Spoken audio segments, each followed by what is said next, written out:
Caleb Foster slammed his fist against the wall of the command tent, so hard the folding table rattled and every cup of cold coffee jumped. "You're calling it off?" His voice cracked. "She's still out there." The search coordinator didn't blink. "We've covered every grid." 4 days, son. Nobody survives that. Caleb grabbed his backpack off the ground, shoved past the man, and walked straight into the dark. Nobody stopped him. Nobody believed him. But here's the thing about men who've spent their whole lives reading fire they know. When something's still burning. Drop a comment with your city. I want to see how far this story travels. And if it hits you, subscribe. You won't want to miss what happens next. The command tent smelled like burnt coffee, damp wool, and defeat. Caleb Foster stood at the back edge of the crowd, 30, maybe 40 searchers packed into a campsite that had no business holding that many bodies, and he listened to the Colorado State Search and Rescue Coordinator explain, in careful, measured language, why Eleanor Grant was already dead. "We've exhausted every viable grid sector," said the coordinator, a trim man named Davis with silver hair and the particular calm of someone who had delivered this kind of news before. 4 days of aerial support, ground teams, K9 units, thermal imaging. The storm hit hard Tuesday night. Temperatures dropped to 19 degrees. "Without shelter, without confirmed absence of shelter," Caleb said quietly. Davis paused. He looked up from his briefing notes and found the source of the interruption. His eyes landed on Caleb, the way eyes always landed on Caleb in rooms like this, slightly annoyed, professionally polite. "I'm sorry. You said without shelter," Caleb said. "But we haven't confirmed there's no shelter. We just haven't found her yet." The tent went quiet, not respectful quiet. The other kind, the kind where everyone is deciding whether to take you seriously or feel sorry for you. A woman standing near the front, some kind of executive coordinator, flown in from Denver, turned around slowly. "Mr. Foster, Caleb Foster, Mr. Foster." She said it like she was filing it somewhere unimportant. "The search teams have covered over 300 square miles. The helicopter wreckage was found 2 miles off course from the flight plan. The weather event that Tuesday night." "I know what the weather did Tuesday night," Caleb said. "I was fighting wildfires up in that range for 11 years. I know what that storm did to the terrain. Then you understand why." "I understand why you're calling it," he said. Not aggressive. "Just honest, I don't agree with it." Davis stepped forward. Not confrontational, but definitively closing the conversation. "We appreciate your participation in the volunteer search. Truly, but we have to make decisions based on statistical probability and resource allocation. We have crews who've been out 4 days. We have families." "She has a family too," Caleb said. That landed differently than he meant it to. He saw it in Davis' face, a flicker of something real before the professional mask came back down. "The official search is suspended as of 6 p.m. tonight," Davis said. "Anyone who wishes to continue on their own time, on their own recognizance, is free to do so. But we cannot authorize." Caleb had already stopped listening. He picked his pack up off the ground, a battered Osprey he'd owned since his firefighting days, worn at both straps and repaired with electrical tape on the left hip belt, and he walked out of the tent into the cold afternoon air. Nobody called after him. The parking lot outside the command site was a field of mud, satellite trucks, and generator cables. 3 news vans sat with their lights off. A young reporter Caleb, vaguely recognized from Channel 9 in Denver, stood near her van, scrolling her phone, not broadcasting. There was nothing left to broadcast. The story had shifted from missing billionaire to search suspended. The next announcement would be about grief and legacy, and what Eleanor Grant had meant to the business world. He walked past all of it. His truck was parked at the far end, a 2009 Ford F-250 with 190,000 miles and a cracked windshield he kept meaning to fix. He opened the tailgate and laid his pack flat and went through it with the efficiency of someone who did this without thinking. Water, 3 liters. He added one more from the jug he kept behind the seat. Emergency blanket, medical kit, 550 cord, handheld radio tuned to the Ranger frequency. Signal mirror, fire kit, 2 days of food, not comfort food, just calories. He added one thing he didn't usually carry, a folded piece of paper printed from his laptop that morning. A topographic map of the northern range with the official search grids outlined in red marker.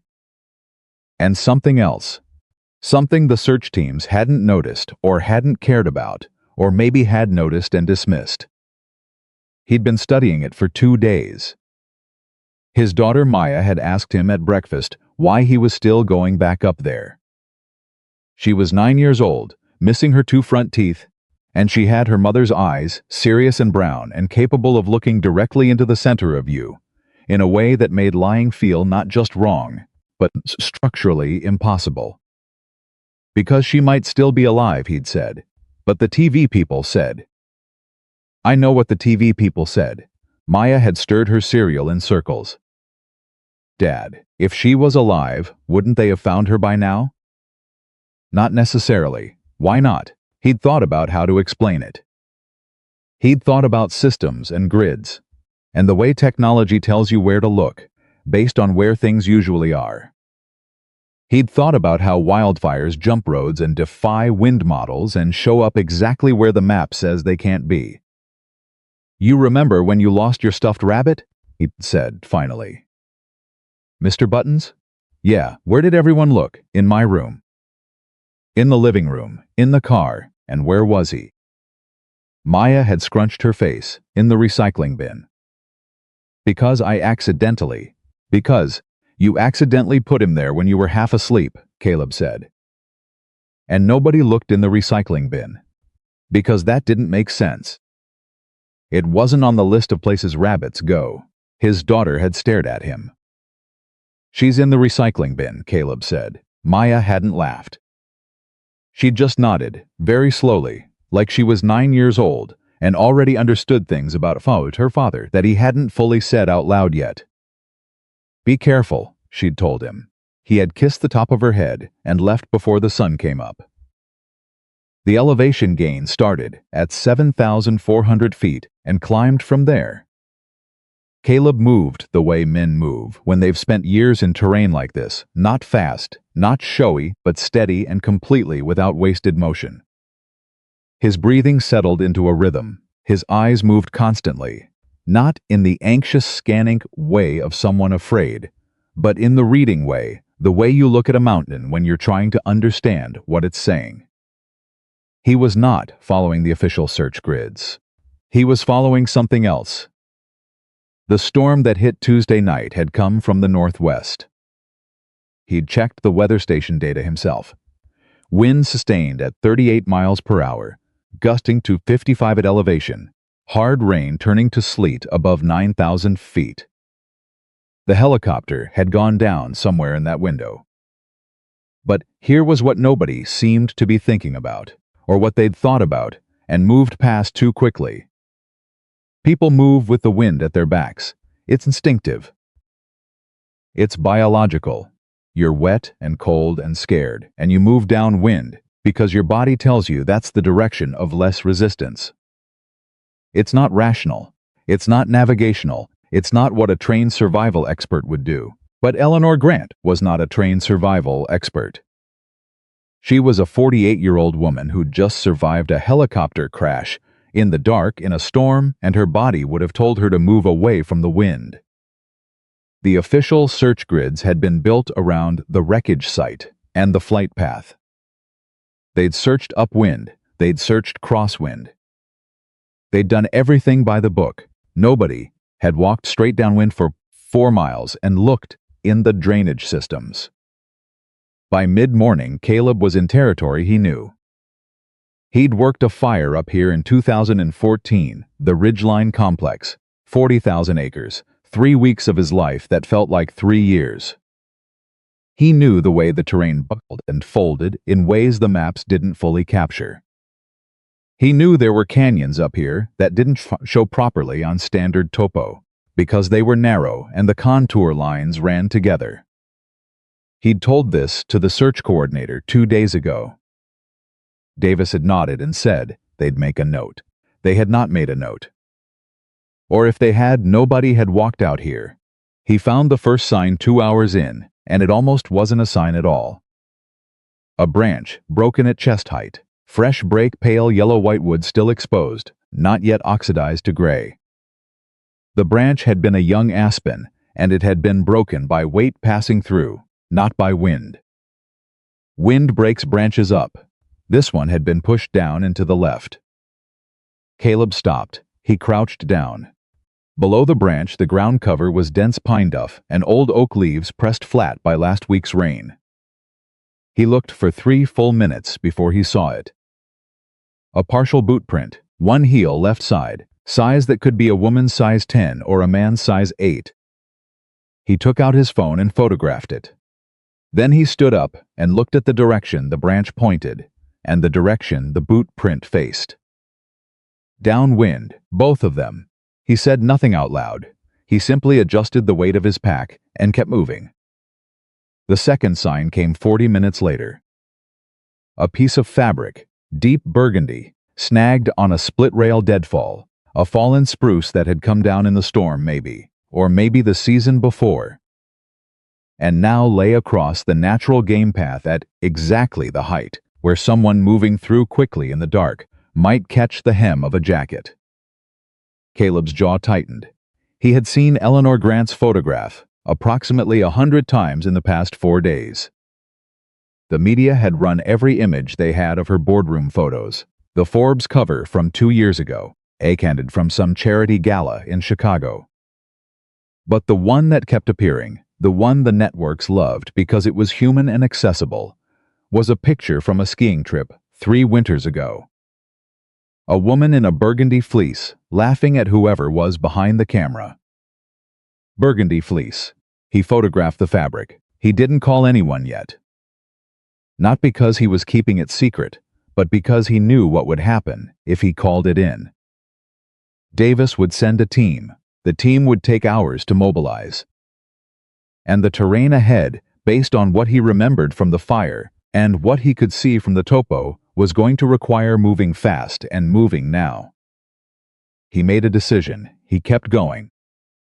The canyon opened up below him without warning. That was the thing about this particular fold in the terrain, it didn't announce itself. The ground just dropped away, and suddenly there was a narrow cut, maybe 60 feet deep and 200 feet long, running east to west with a small seasonal creek at the bottom that the storm had swollen to a genuine stream. Caleb stood at the edge and looked down. It wasn't on the official search map. Not because the map makers had missed it, but because the canyon was so narrow and deep that it registered on the topo as a single compressed contour line, easy to overlook if you were building a search grid on a computer screen, easy to route around. He didn't hesitate. He found a route down the eastern wall, not technical climbing, but steep enough to require using both hands, and he descended. The creek at the bottom was cold and clear and running hard. He crossed on stepping stones, soaking one boot to the ankle when a stone shifted, and came up on the south-facing wall. That's where he found the shelter, not a proper shelter. Eleanor Grant had not built a proper shelter because she didn't know how. What she had done, and Caleb felt something move in his chest when he understood what he was looking at, was find a natural overhang in the canyon wall. A ledge of sedimentary rock that jutted out maybe 4 feet. And she had gathered every piece of material within reach. Branches, bark, handfuls of pine duff and dead leaves, a section of plastic that turned out to be part of the helicopter's interior paneling that had blown down canyon in the storm. She had packed all of it around herself like insulation. Like a nest. Like someone who was not ready to die, but had no idea how to survive, and had done the thing that instinct tells every living creature to do when the cold comes, Build a wall between yourself and it. Caleb stepped forward. Eleanor, he said, not a shout. Just her name, said clearly. Eleanor Grant. Nothing moved. His heart hit the back of his ribs hard. He crossed the remaining distance in 4 steps, crouched down, and pulled aside a section of bark panel. And Eleanor Grant opened her eyes. They were brown. He hadn't known that. In all the photographs, the lighting made them look lighter hazel, almost. But in the gray-green light at the bottom of that canyon, her eyes were dark brown and full of something that wasn't quite consciousness yet. She was somewhere between sleep and waking, between alive and the other thing, and when her eyes found his face, they didn't understand what they were looking at. It's okay, Caleb said. His voice came out lower than he intended. I've got you. You're okay. Her lips moved, no sound. Don't try to talk yet. Just... He put 2 fingers against the side of her neck. Her pulse was there, thready and fast, but there. You're okay. I'm going to get you out of here. She grabbed his wrist. The grip was shockingly strong, stronger than he expected from someone who'd been lying in a canyon for 4 days, and it stopped him cold. Her eyes had changed. The drifting look was gone. She was looking at him with pure, focused, desperate urgency, and when she spoke, her voice was cracked and barely audible, but completely, absolutely clear. It wasn't an accident. Caleb went very still. The helicopter, she whispered. Before we went down, I heard something, underneath us. It wasn't mechanical. It wasn't a failure. It was. She stopped, swallowed, closed her eyes briefly like the effort was enormous. There was an explosion beneath the floor of the cabin. I heard it before the pilot did. Caleb held himself very still. Do you understand what I'm telling you? She said. I understand. They know I survived. Her grip on his wrist tightened.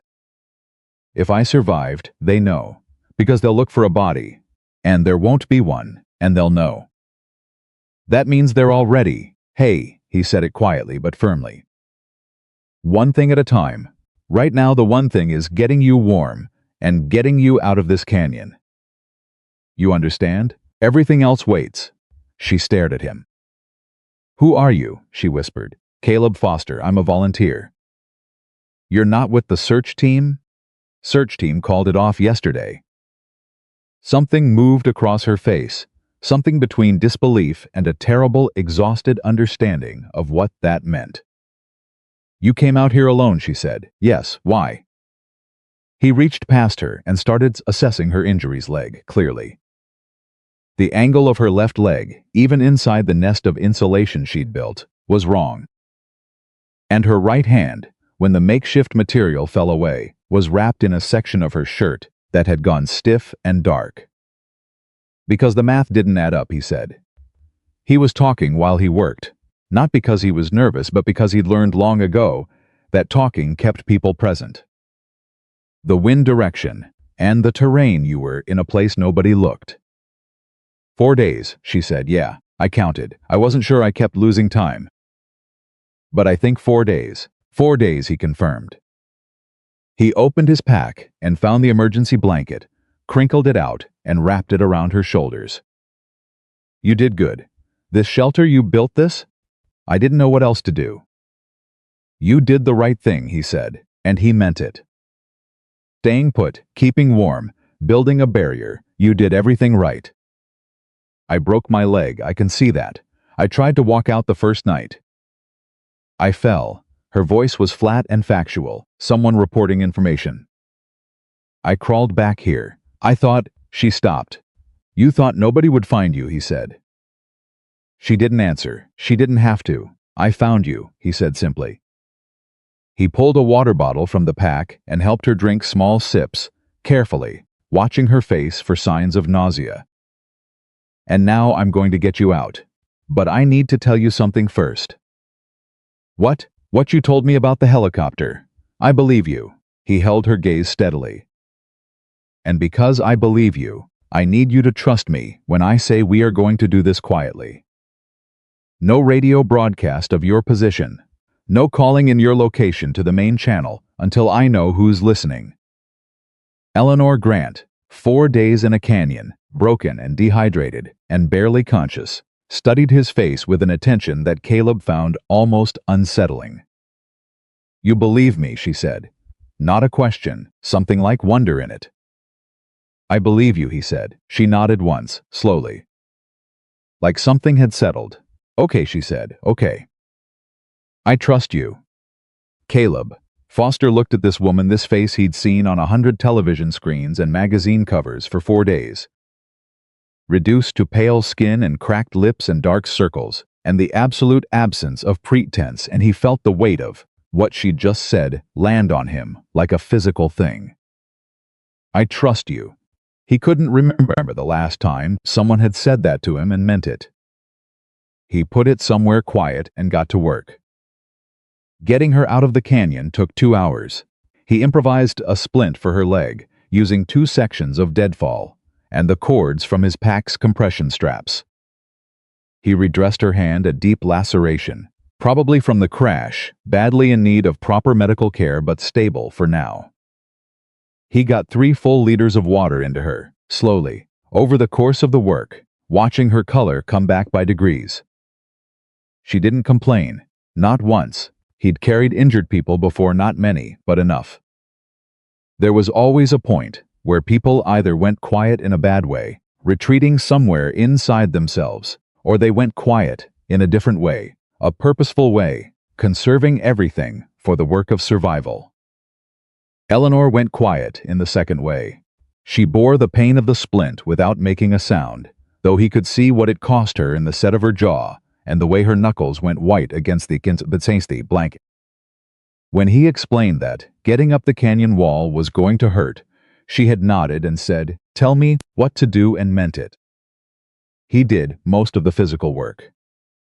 She worked with 1 good arm and 1 good leg and whatever reserve she had left, and between them they got her up the east wall of the canyon in a way that was not graceful or clean or anything like a movie, but worked.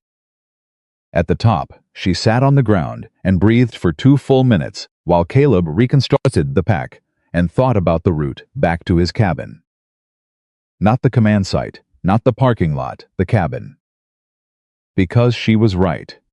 If the explosion was deliberate and everything in his gut said she was confused or hallucinating, that she was as sharp and certain as someone gets, then whoever had arranged it knew the search had been suspended. Knew that if a body surfaced now, it would surface through unofficial channels first. Which meant they might be watching those channels. "My cabin is 7 miles from here," he said. "It's going to be slow." "Are you up for it?" Eleanor looked at him. Some of the color had come back to her face, and in it he could see now what the photographs had captured: not glamour, not executive polish, but something more fundamental.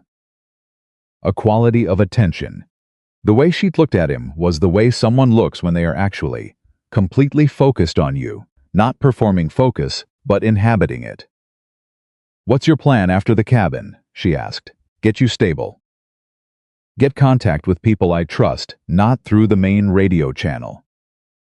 Then figure out who we can tell. You're treating this like an op," she said. "I spent 11 years in wildfire," said. "Different kind of operation." But yeah, same instinct. Something in her face shifted. Not quite a smile, too much pain for that, but something. "You said nobody else was looking," she said. "That's right.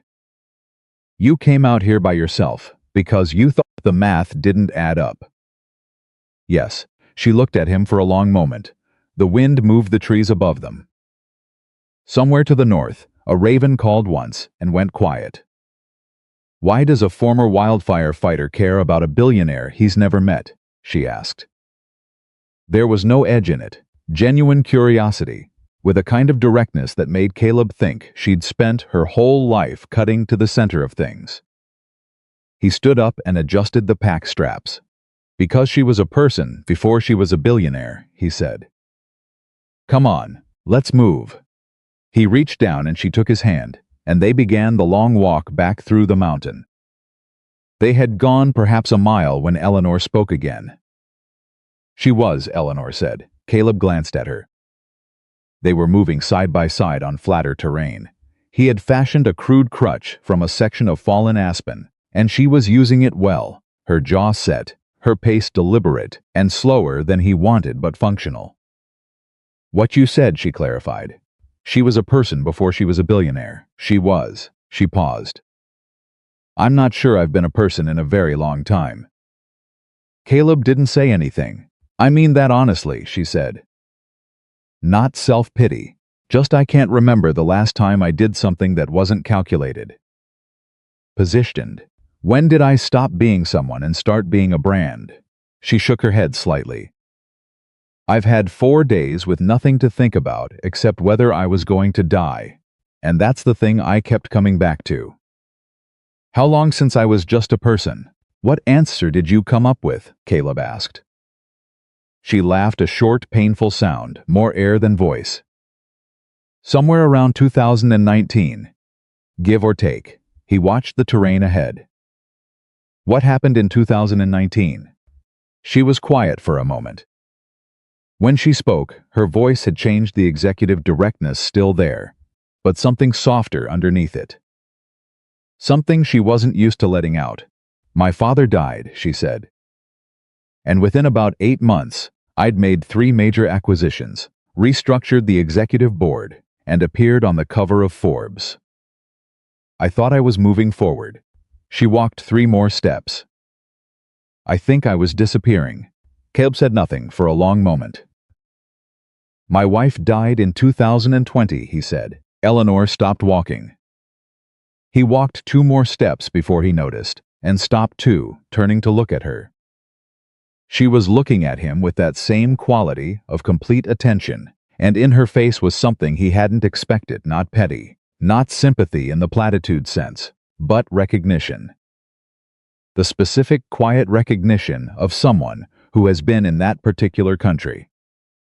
"I'm sorry," she said. "Yeah," he said, "just that." They started walking again, and for a long time, neither of them said another word, and somehow the silence between them was different than it had been an hour before, less empty, more like something shared. The specific wordless language of people who have both learned what it costs to keep going when the ground drops out from underneath you. The mountain held them both in the late afternoon light, and they kept moving through it together, and the cabin was still 6 miles away, and neither of them knew yet what was waiting there. But Caleb Foster, for the first time in a long time, did not feel alone in the wild. And Eleanor Grant, for the first time in years, felt like a person. The cabin was dark when they reached it. That was the first thing wrong. Caleb had left the porch light on. He always left the porch light on when he was going into the field, not for himself, but because Maya knew what it meant. Porch light on meant Dad was coming back. It was a thing they'd worked out after her mother died, a small contract between them that cost nothing and meant everything. The light was off.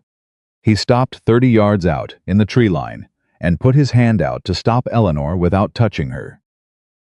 She felt the shift in him and stopped immediately. No questions asked, which told him something about her, that she read people, that she had learned to read the particular body language of someone whose threat assessment just changed. "What?" she whispered. "Lights off," he said quietly. "Maybe the bulb, I changed it 3 weeks ago, LED. Rated for 12 years. Silence. She looked at the cabin, then back at him.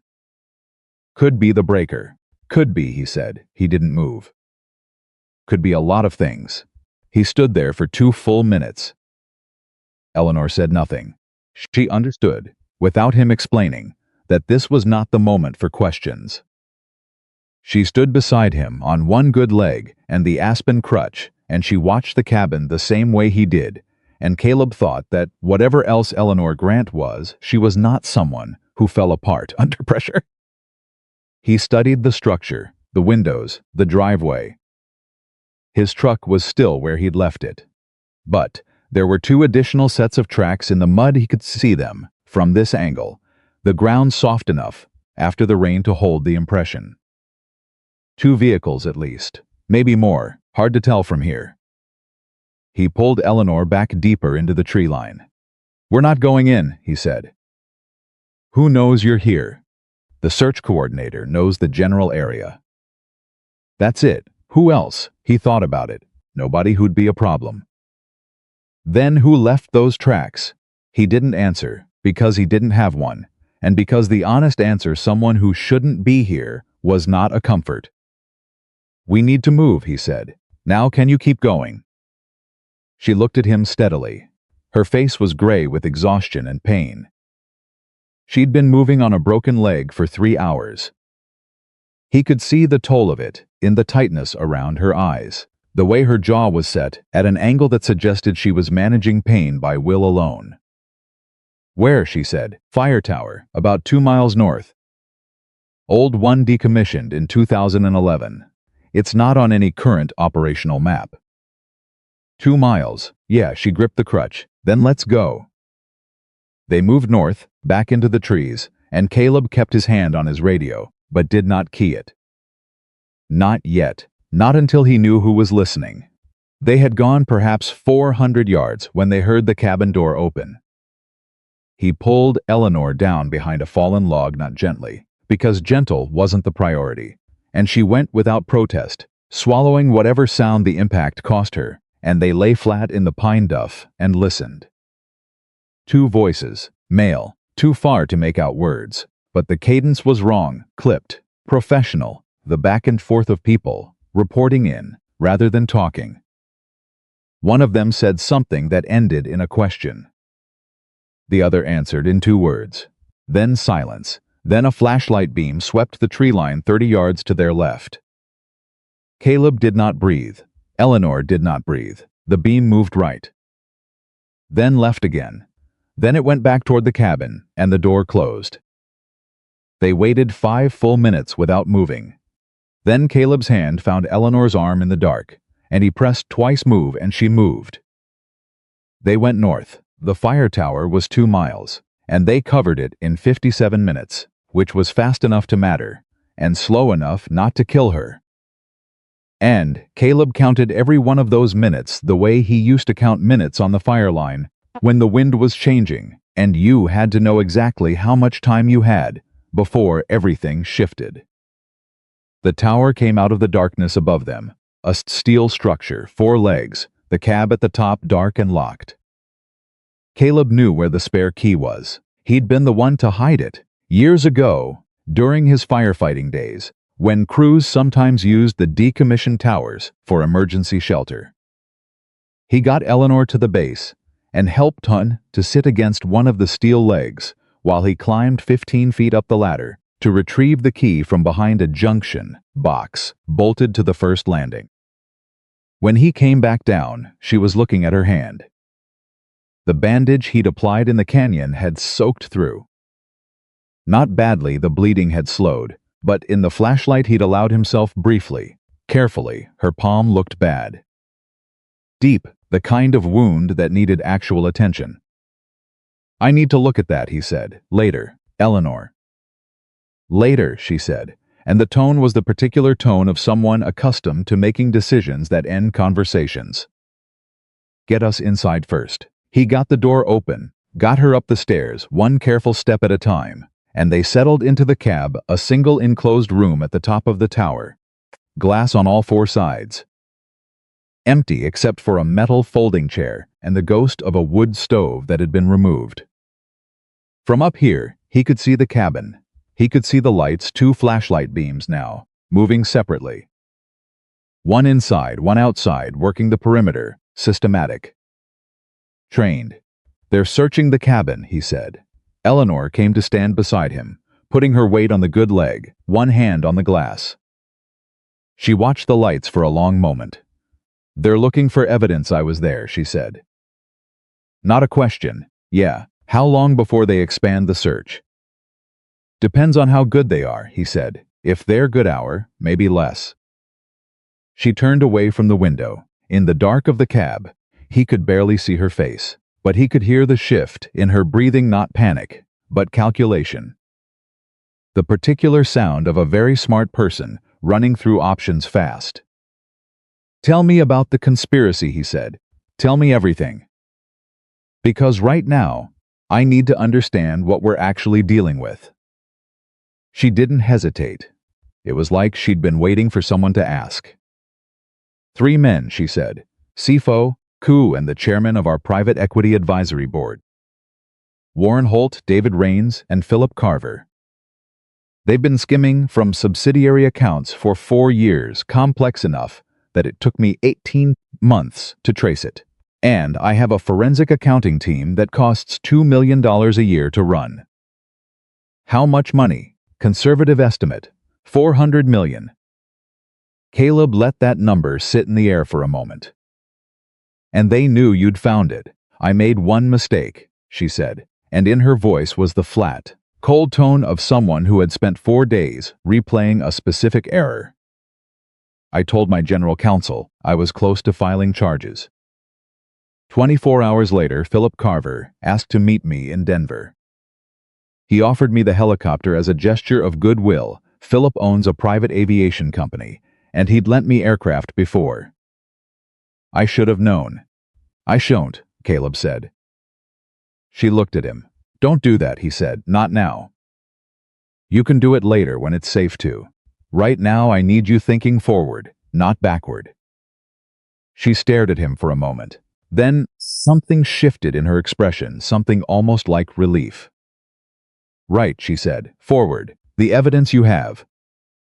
Where is it? Server side. Encrypted. My forensic accountant has a copy. Her name is Rosalie Chen. She's in Denver. She's the only person outside my legal team who has access. Is she safe? She doesn't know about the helicopter. She knows about the investigation, but I didn't tell her I was filing. I was being careful. A pause. I was being careful about the wrong things. Rosalie Chen, he said. He committed it, Denver. If we can get to her. First we need to get off this mountain without those men finding us, he said. Do you know how many there are? No. Do you know who hired them? Philip Carver has relationships with 3 private security firms. None of them are the kind that show up in a Google search. She paused. These are not rent-a-cops, Caleb. These are men who are very good at making problems disappear. He looked back out the window. The lights at the cabin were still moving. Okay, he said. Okay, she repeated. And, in the way she said it, he heard both a question and a kind of trust that had no business existing between 2 people who had known each other for less than 6 hours. He turned from the window and started thinking. There was a way off this mountain that didn't involve roads, and he knew it, because he'd walked it in 2014 when a fire cut the main access route and the crew had needed to extract an injured jumper by foot. It was steep and slow, and it would take everything Eleanor had left, but it came out 12 miles east, near a small town called Grover, where there was a diner that opened at 5 a.m. and a payphone, an actual payphone, because the diner owner was 82 years old and kept it for sentimental reasons. That was about as off-grid as communication got. 12 miles on a broken leg, through the night, with armed men somewhere below them. He looked at Eleanor Grant. She was watching him with that direct, complete attention. The emergency blanket was still around her shoulders. Her hair, which had been dark and smooth in every photograph he'd ever seen of her, was matted and wild.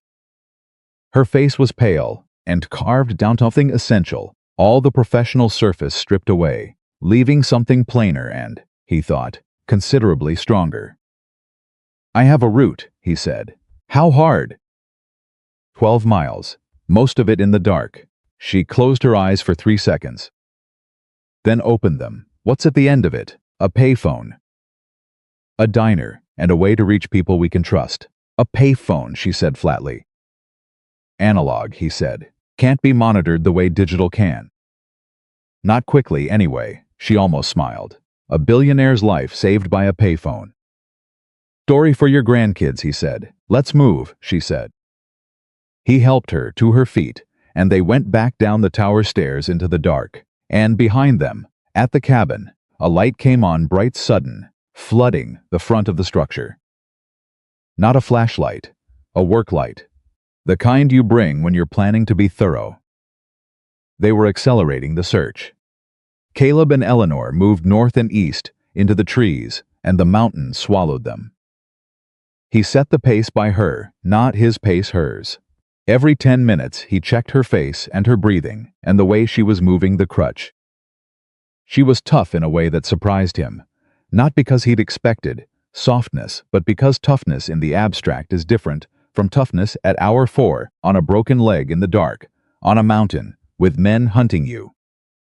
The abstract kind is easy. This kind costs something real. She did not ask him to slow down. She did not complain. What she did, as they moved, was talk quietly, carefully, in the specific way of someone maintaining verbal contact because they understand it keeps both people sharp.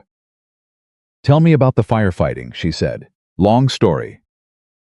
"We have 12 miles, he told her.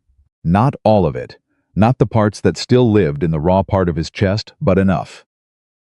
How he'd started at 22, straight out of a community college forestry program. How wildfire fighting was not what people imagined it to be, not dramatic charges against walls of flame, but methodical, grinding, technical work.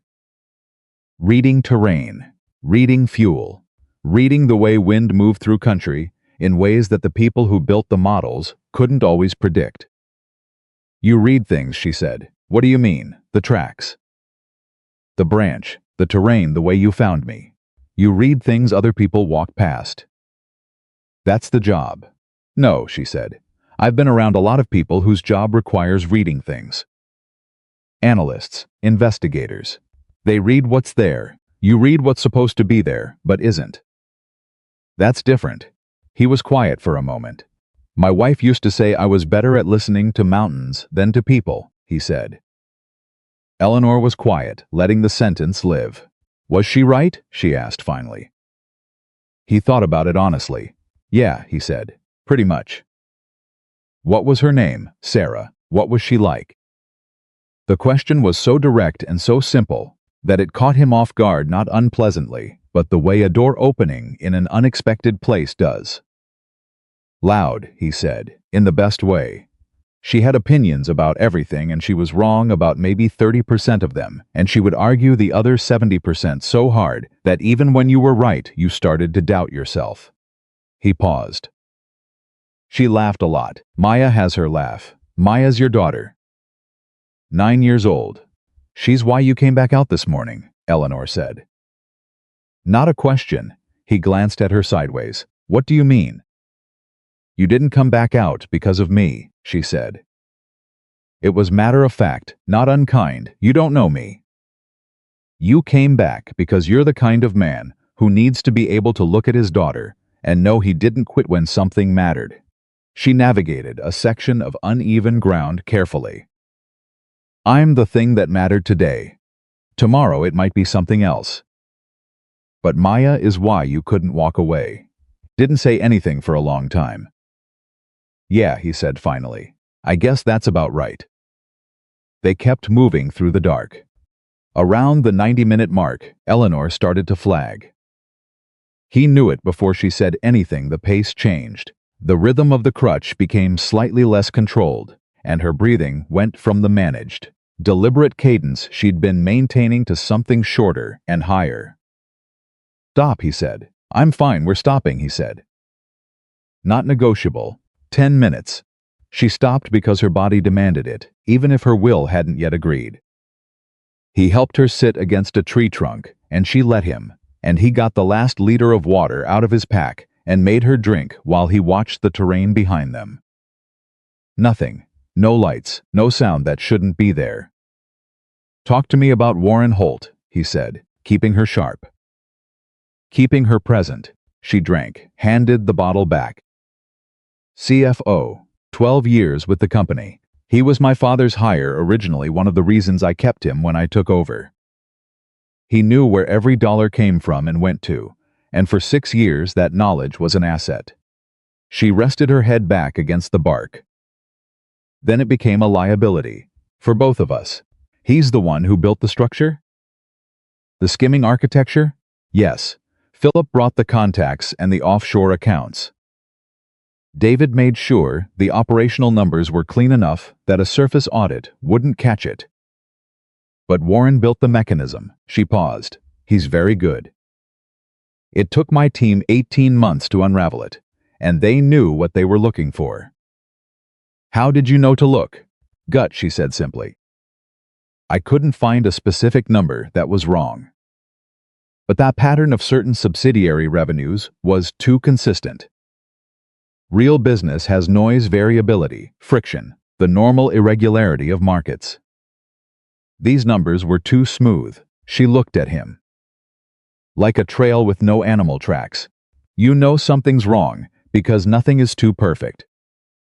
He looked at her. Yeah, he said, exactly like that. A pause. We're the same kind of reader, she said. He stood up. 10 minutes is up. You ready? She looked up at him from the ground with those dark eyes. Behind her, the first barely there suggestion of lighter sky was beginning to differentiate itself from the tree line. Not dawn, the suggestion of pre-dawn, the difference between the darkest part of the night and the part where night begins to negotiate with morning. I've been ready for 4 days, she said. He reached down.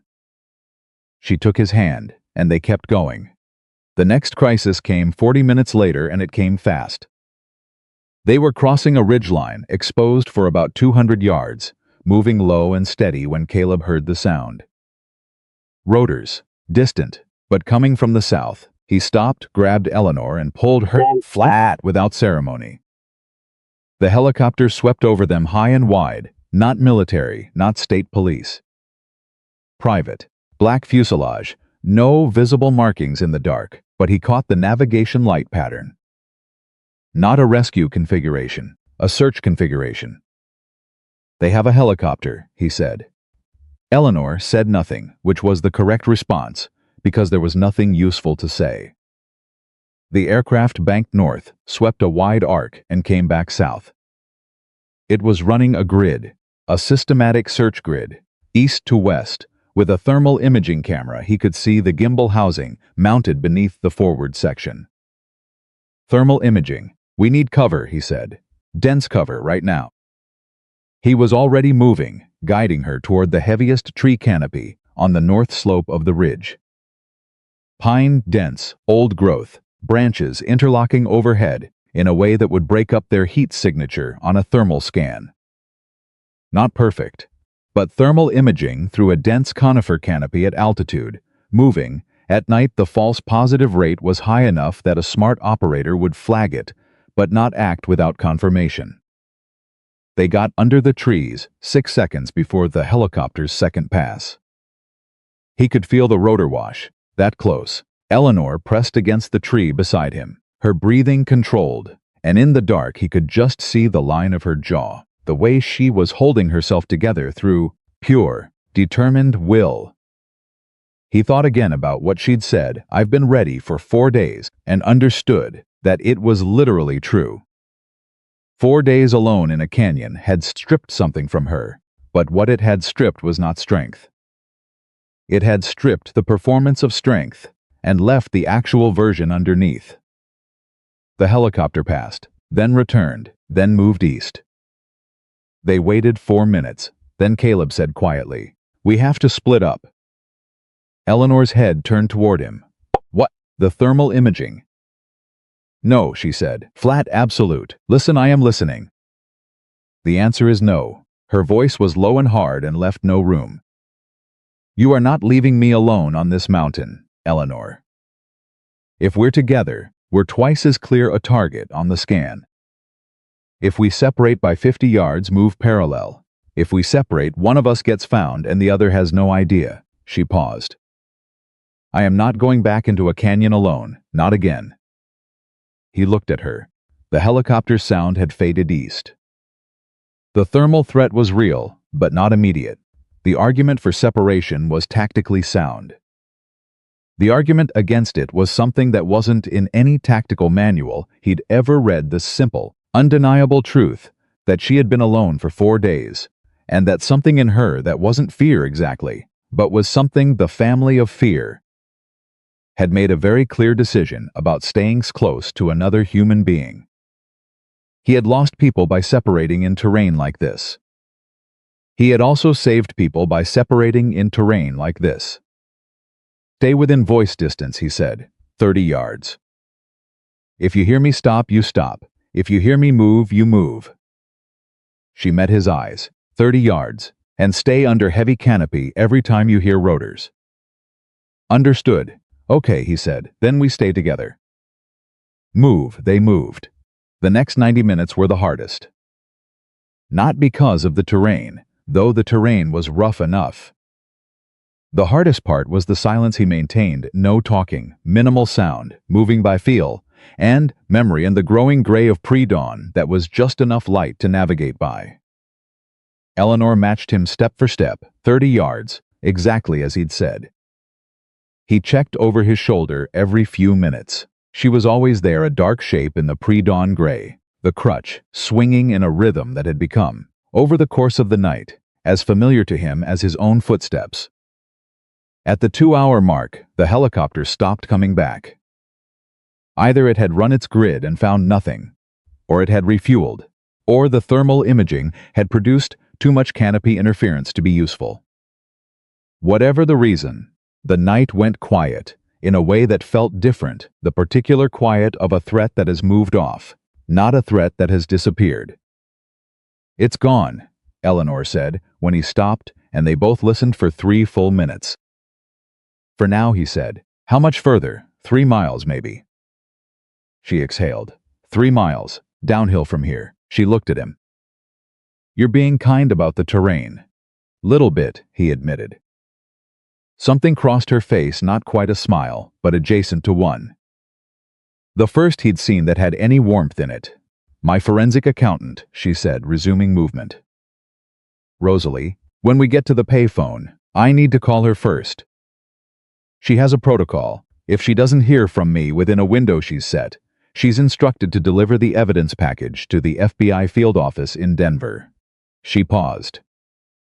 I don't know if that window has closed. When did the window open? It was keyed to the helicopter departure. If I hadn't landed within 6 hours, she stopped. The window has been open for 4 days. Caleb considered this. So either Rosalie has already delivered the package, or she hasn't, because she's been waiting for confirmation from me. She's loyal. She might have held the window open. A pause. Which means the package might still be with her, which means she could be in danger. We need to move faster, Caleb said. Yes, Eleanor said. He pushed the pace. She matched it. 1 mile, then 2. The sky above the trees was moving from gray to the particular pale blue of high-altitude pre-dawn. Not sunrise yet, but close. At the final ridgeline before the descent to Grover, Caleb stopped. Below them, the terrain fell away to the small valley, where the town sat barely a town, really, more a collection of necessary structures arranged around a crossroads. He could see the diner's sign, not lit yet, but the parking lot light was on. And then he saw something else. 2 vehicles parked at the crossroads. Dark, no lights, no movement that he could see, but they were there. They anticipated the exit point, he said. His voice was very quiet. Eleanor came up beside him and looked. She saw it immediately. He could tell, by the way her posture changed, the slight set of stillness that precedes a decision. How many ways out of this valley, she asked. By road, 1 main. 2 service tracks, the kind you'd miss if you didn't know they were there. And if you know they're there, he looked at her. I know they're there, he said. Then we use those, she said. They're rough. They come out 5 miles east, near a reservoir. There's no payphone there, no diner. But there might be people, she said. Early fishermen, campers, someone with a phone. He thought about it. The reservoir was a state recreation area. Even this early, even on a weekday, a 50-50 shot at someone being there. It's a gamble, he said. Everything tonight has been a gamble, she said. That's not a reason. He looked at the 2 vehicles at the crossroads. Then at the sky. The light was changing fast now, 20 minutes maybe, before full sunrise. 20 minutes before the mountain was light enough to see everything. "Let's move," he said. They went east, back into the trees, and the last long mile unfolded beneath them as the sky above the peaks began to bloom from pale blue into the first threads of orange, and Caleb Foster thought about Maya at home with her grandfather. Probably awake by now, probably looking out the window, and the thought moved through him like a physical thing, not fear, but purpose. The specific driving purpose of a man who had something worth returning to. He moved faster. Eleanor moved with him. And at the edge of the reservoir, as the first true light of morning broke across the water, they saw it a truck, parked alone at the launch ramp, an old man in a fishing vest standing beside it, thermos in hand, watching the water. Caleb and Eleanor came out of the trees. The old man turned. He looked at them, at Caleb's mud-covered jacket, at Eleanor's improvised crutch and the emergency blanket still around her shoulders. At two faces that carried the specific look of people who have been through something the daylight world has no frame for. He didn't say anything. He just reached into his truck, pulled out a cell phone, and held it out. "You need to call someone," he said. "Not a question." Caleb looked at Eleanor. Eleanor looked at the phone. "Yes," she said, her voice cracked on the word. "Yes, we do." She took the phone and she dialed. The old man's name was Gerald.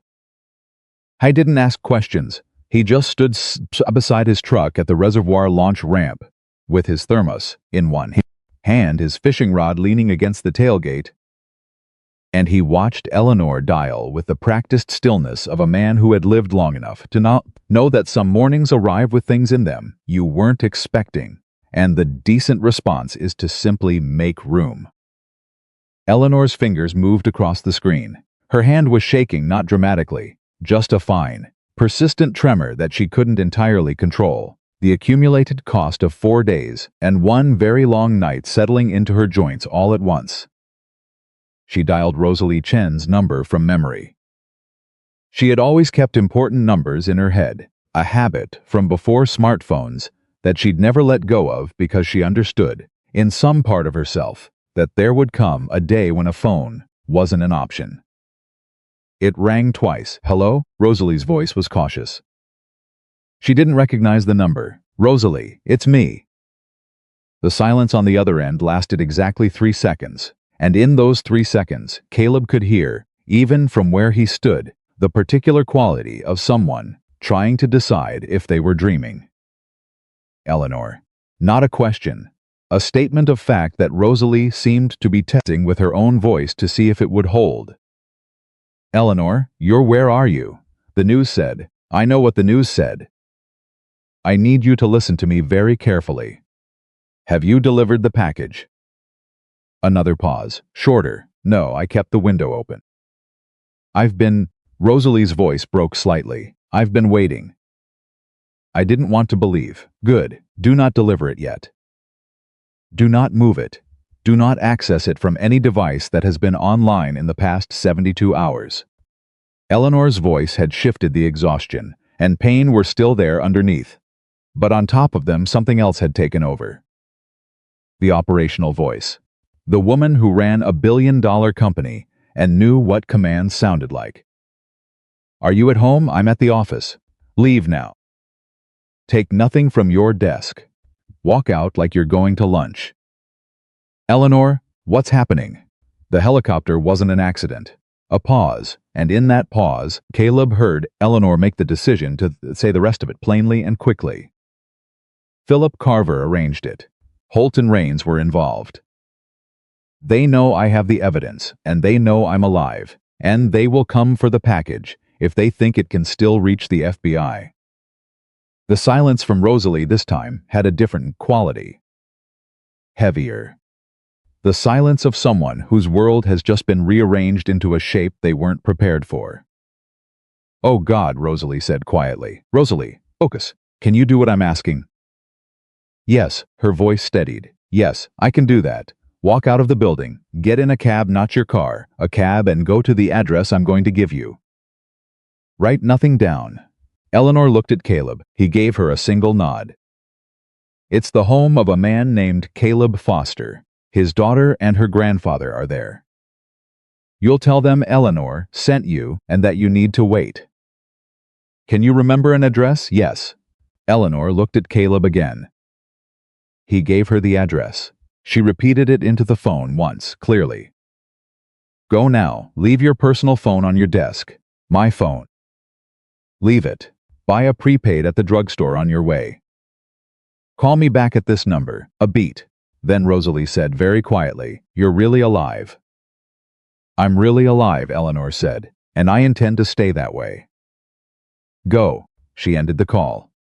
Her hand dropped to her side, and she stood there for a moment with her eyes closed, and Caleb watched the rise and fall of her, breathing the single, controlled exhale of someone who has held themselves together at great cost and is allowing themselves exactly 2 seconds to feel the weight of it before moving on.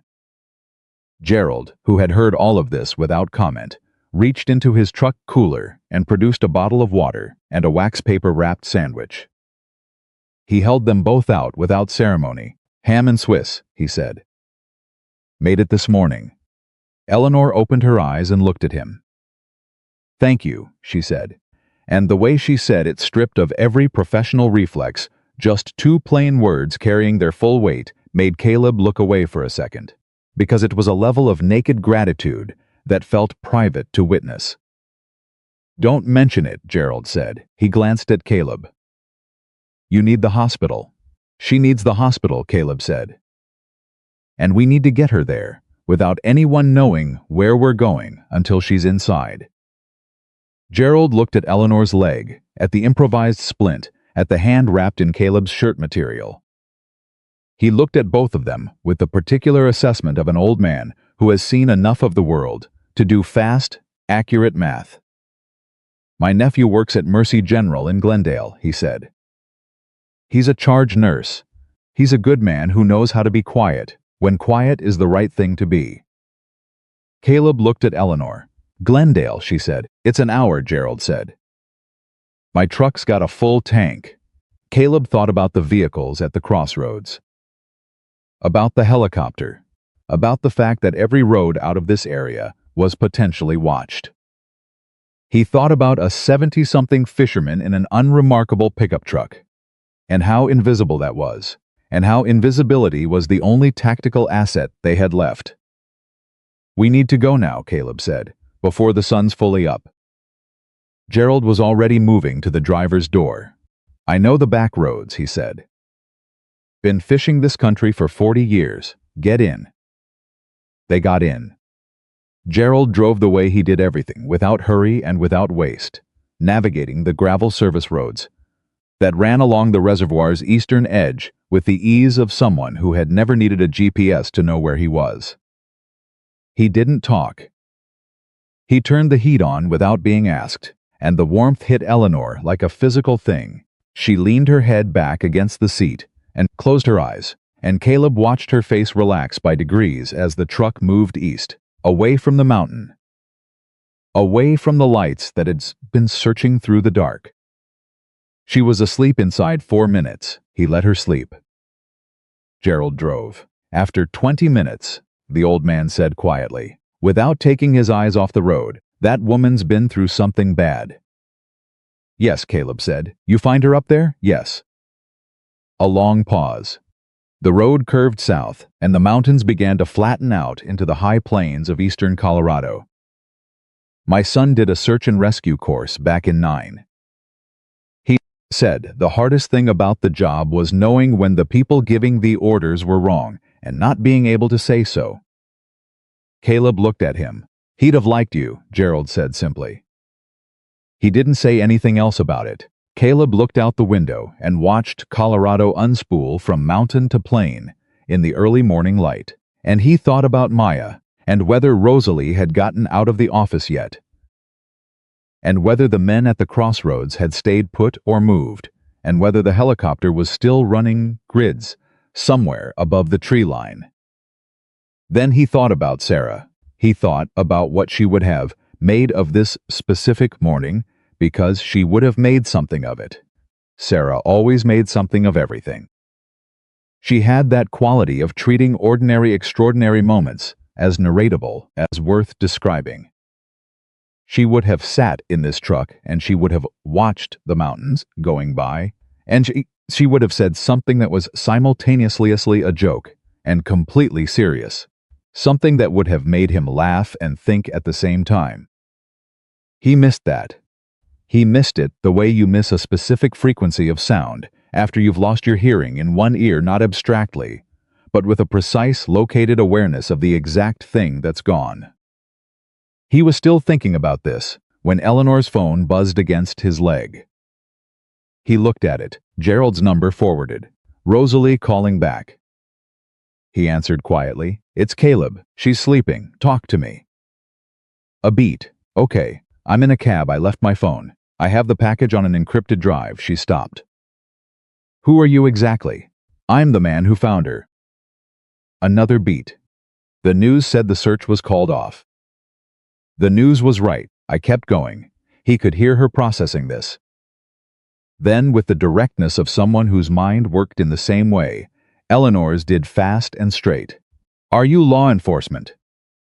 "No, military, former wildland firefighter, and Eleanor trusts you."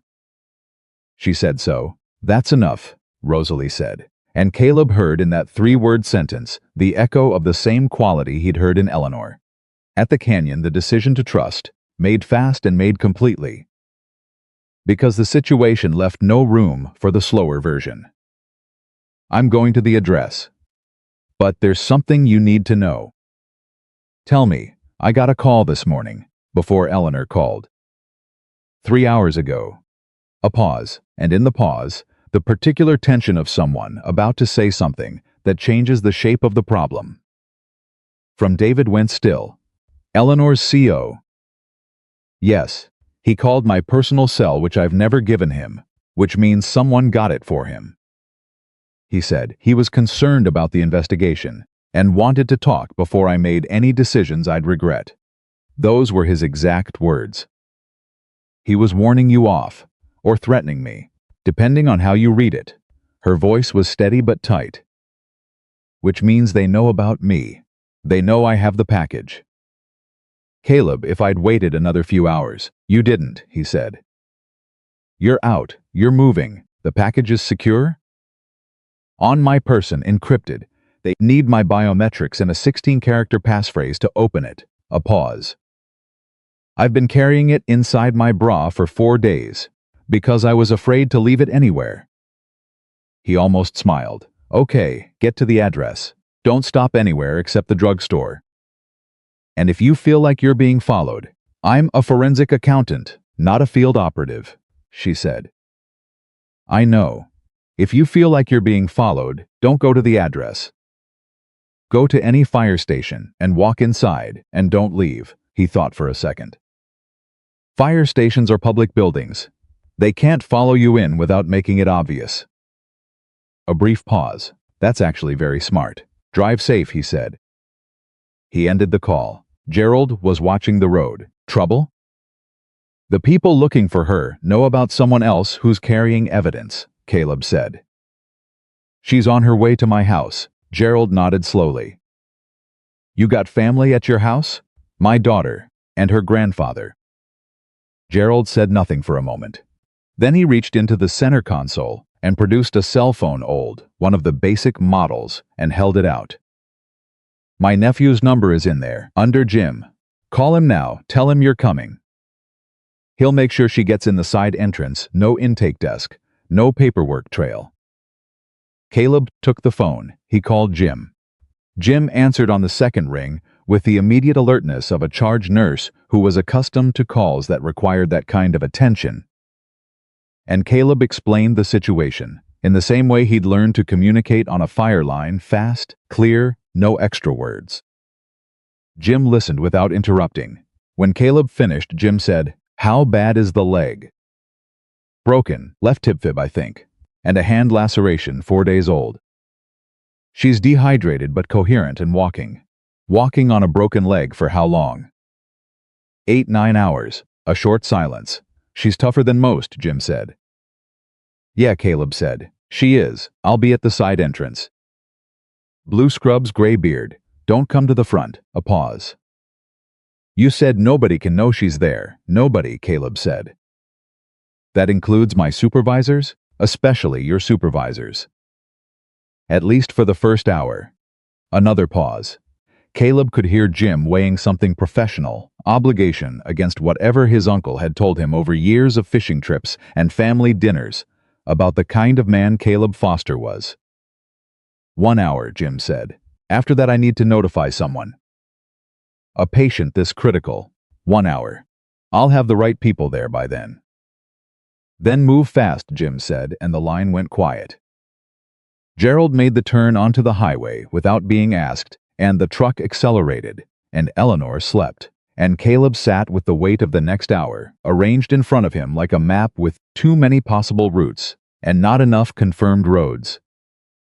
He needed law enforcement he could trust. Not local, the scope of the conspiracy was wide enough that local contacts could be compromised, and he had no way to assess which ones. Federal made more sense, but the FBI field office in Denver was the destination Rosalie had been originally instructed to use. And if Carver's network was sophisticated enough to put people on the mountain with thermal imaging in the middle of the night, it was sophisticated enough to have a line into a field office. He needed someone with jurisdiction and without exposure. He sat with that for 5 minutes. Then he thought of a name. Her name was Agent Patricia Means, and he had never met her, but Sarah, who had done volunteer work with a victims advocacy organization, had once attended a federal training event where Means had presented on financial crime investigation. Sarah had come home talking about this woman. Sharp, she'd said. Doesn't care about politics, cares about the case. He'd never expected to use that memory for anything. He'd just kept it the way he kept all of the things Sarah had told him, filed somewhere important, because she had told it to him, and that made it important. He reached back into Gerald's phone and looked up the Denver FBI field office main number. He called. He asked for Agent Patricia Means. He was told she was not available. He said, "My name is Caleb Foster. I have Eleanor Grant alive, in a vehicle currently approaching Glendale. I have evidence of the conspiracy that caused her helicopter to go down, and I have approximately 1 hour before the men who tried to kill her figure out where she is. If Agent Means is not available, I need whoever handles financial crimes too."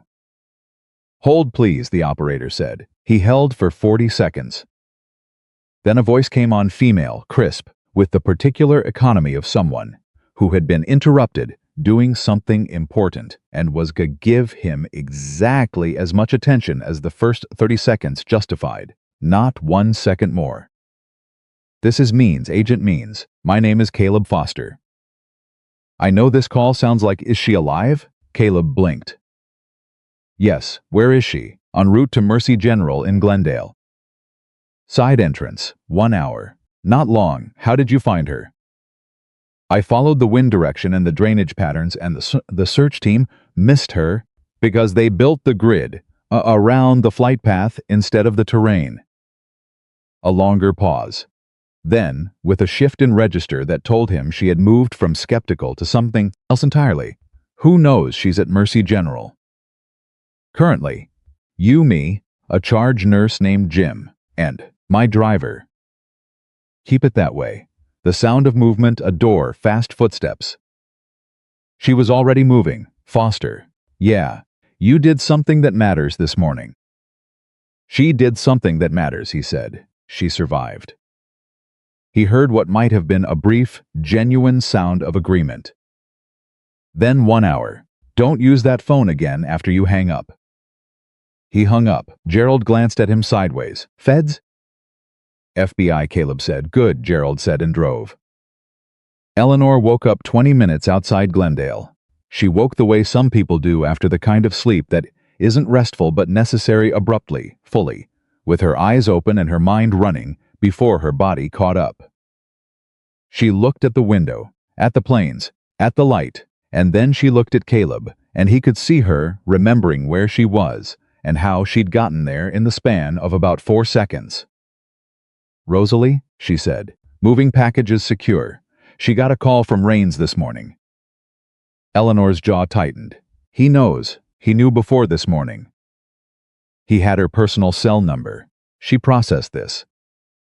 He watched her face move through calculation, through something that might have been a flash of fear, and then wasn't, through the other side of it. If he called her, he's scared. He wouldn't risk that contact if he was confident. "Scared people are more dangerous," Caleb said. "Yes," she said. "But they also make mistakes." She looked at his hands. "You made calls, Rosalie, my daughter's grandfather. Jim at the hospital, and FBI. She said it carefully, like testing the weight of it. "Who?" Agent Patricia means financial crimes. Eleanor was quiet for a moment. "I don't know that name, Sarah did," he said. "She heard her speak once. Said she was sharp and didn't care about politics." A pause. Eleanor looked at him, and in that look was something layered, the simple fact of what he'd just said, and what it meant about where the name had come from, and what it cost him even now to use it. "Your wife," Eleanor said quietly. "Her recommendation," he said. "Still good, apparently." Eleanor nodded. She did not push past it. She understood, he thought, that some things were said, and then needed to be left at their own distance. The truck reached the outskirts of Glendale. Gerald navigated to the hospital by memory, without GPS, finding the side street that ran behind Mercy General with the ease of a man who had driven his nephew to work more times than he could count. He pulled up to a steel door in the rear of the building and stopped. Jim was there, gray beard, blue scrubs, exactly as advertised, and the specific expression of a medical professional who has been briefed on a situation outside his normal scope and has decided, as a matter of character, to handle it. Eleanor got out of the truck, and Jim's eyes moved to her leg, her hand, her face that practiced clinical inventory, and he said, without preamble, "We're going straight to imaging. There's a room reserved. Nobody on that floor knows who you are." "Thank you," Eleanor said. "Thank my uncle," Jim said, and glanced at Gerald, and something passed between them, old and private, and entirely genuine. Gerald waved it off. Jim started to guide Eleanor toward the door. She stopped and turned back. She looked at Gerald for a moment. This old man who had been at a reservoir at dawn, with a thermos and a sandwich, and a cell phone, who had asked nothing and given everything, who had driven an hour on back roads without knowing the full story and not particularly needing to. "Mr. Gerald," she said, "I don't know your last name." "Hobbs," he said. "Gerald Hobbs. I'm going to remember that name," she said. For a long time, Gerald looked at her steadily. "Just get better," he said. "That's all I need." She went inside. Caleb turned to Gerald. "I owe you." "You don't owe me anything," Gerald said. He was already moving back to the driver's door. "That's not how it works." He paused with one hand on the door handle and looked at Caleb with an expression that was uncomplicated and entirely serious. "You went up that mountain when everyone else quit. That's a thing worth doing. You don't owe me anything for helping with a thing worth doing." He got in his truck and drove away. Caleb stood at the side entrance of the hospital and watched him go. Then he went inside. Jim had Eleanor in a room, small, quiet, away from the main ward. An IV was already going into her left arm. Jim had cut away the splint and was examining her leg with the focused economy of someone who didn't waste motion. And what he found, he communicated with his face, rather than words, serious, but fixable. The kind of thing that would heal. "Means is coming," Caleb said, standing in the doorway. "How long?" Eleanor asked. She said 1 hour. "It's been 40 minutes. Rains and the others when they find out the FBI is involved. They'll run or they'll go to ground," Caleb said. "Means will know that. She'll move fast. Eleanor nodded. She was looking at the IV drip, at the clear fluid going into her arm. Caleb, yeah, your daughter. Is she safe? He checked his watch. Rosalie should be at his house by now. His father-in-law, Doug, who was quiet and capable, and not someone who frightened easily, should have answered the door. He hadn't called ahead, because he hadn't wanted to use the phone, more than necessary, but Doug knew Rosalie's name from a passing mention, months ago, and Doug knew, in the way Doug knew most things, how to handle a situation that arrived unexpectedly. She should be, he said. I need to call and confirm. Use the hospital line, Jim said, without looking up from his examination. The room phone is a direct line. It won't show a number. Caleb picked up the room phone and dialed home. Doug answered on the third ring with the particular voice he used when he was being careful, not alarmed, just alert, the voice of a 70-year-old former engineer who still thought in systems. Hello, it's me. A pause, then normally, well. We've been wondering, is everything okay there? We have a visitor, Doug said. Young woman, she said Eleanor sent her. She's sitting in the kitchen with Maya. They're eating cereal.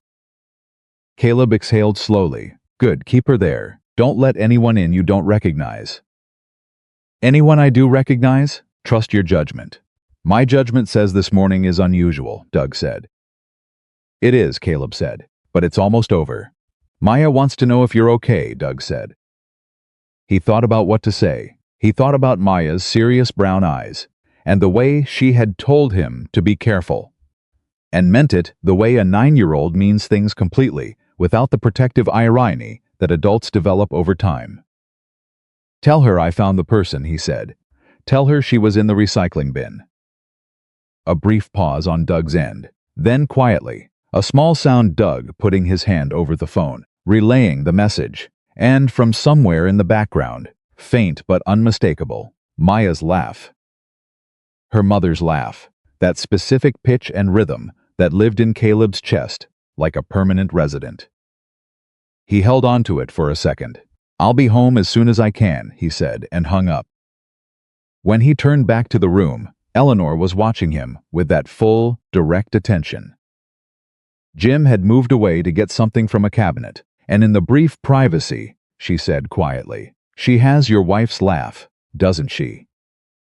It wasn't a question. Yeah, he said. She held his gaze. She's lucky, she said, to have a father who went up a mountain. He didn't know what to say to that.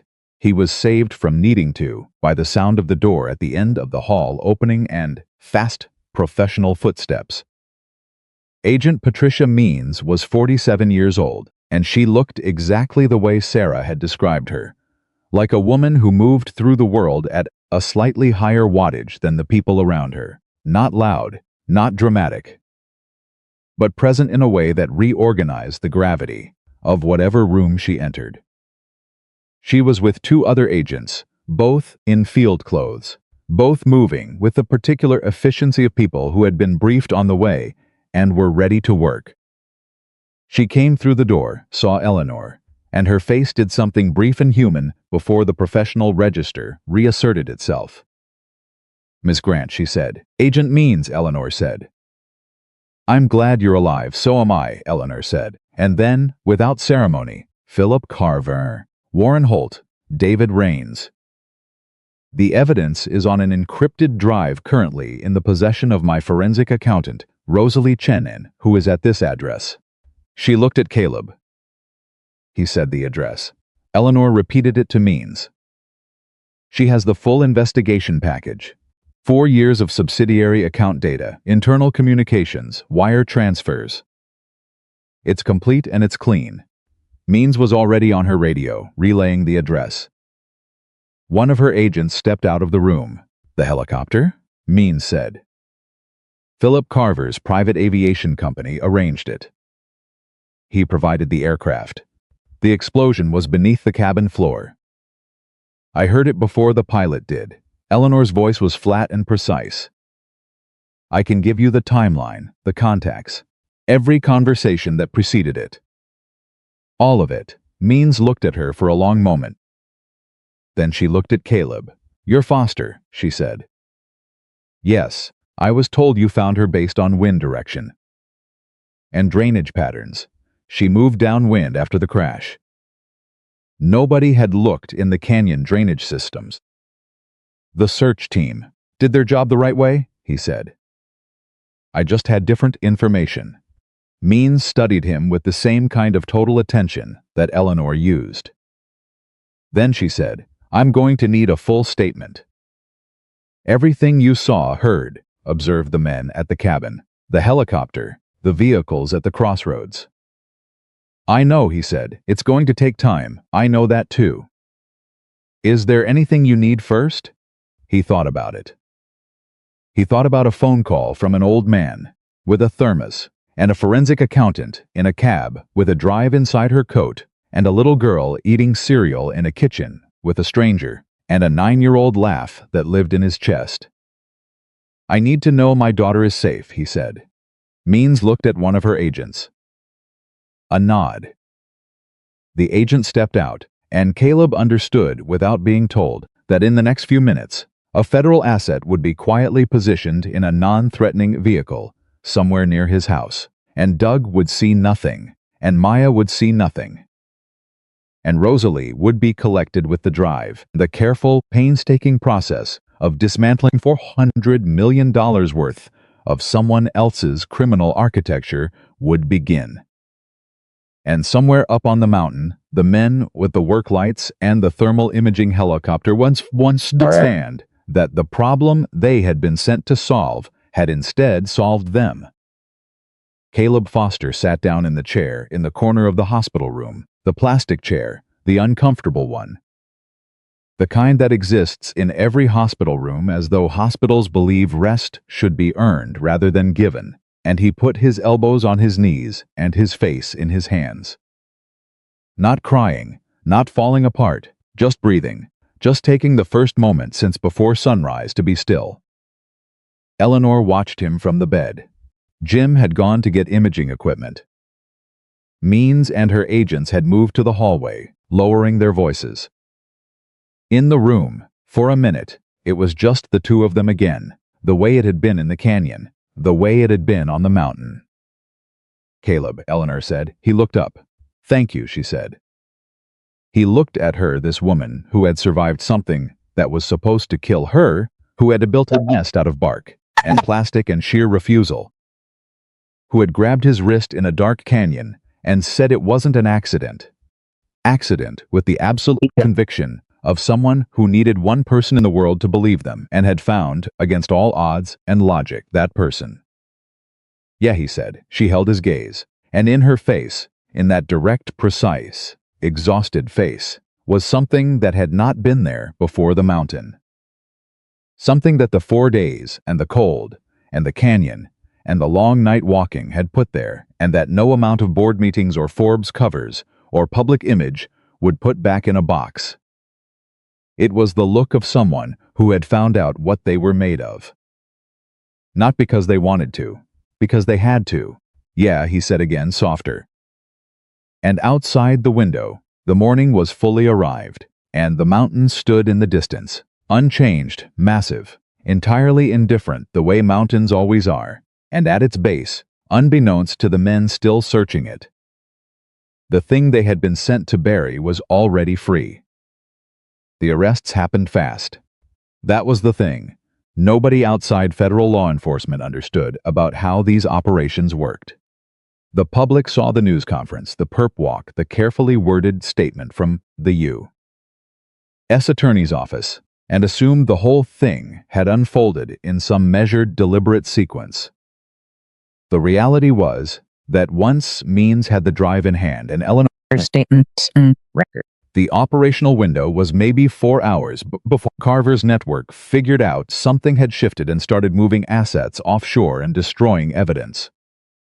Means knew this. Her team knew this.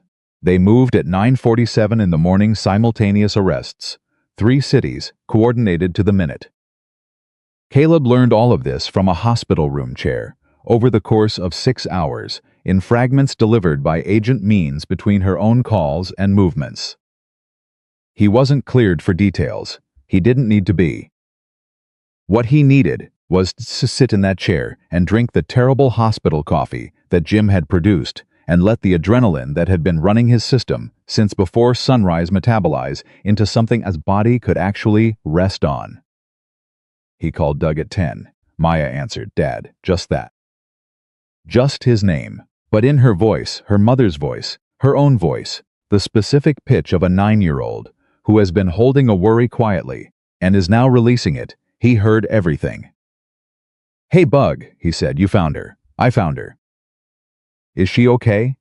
"She's going to be okay." A pause. He could hear Maya processing this with the deliberate seriousness she brought to important things.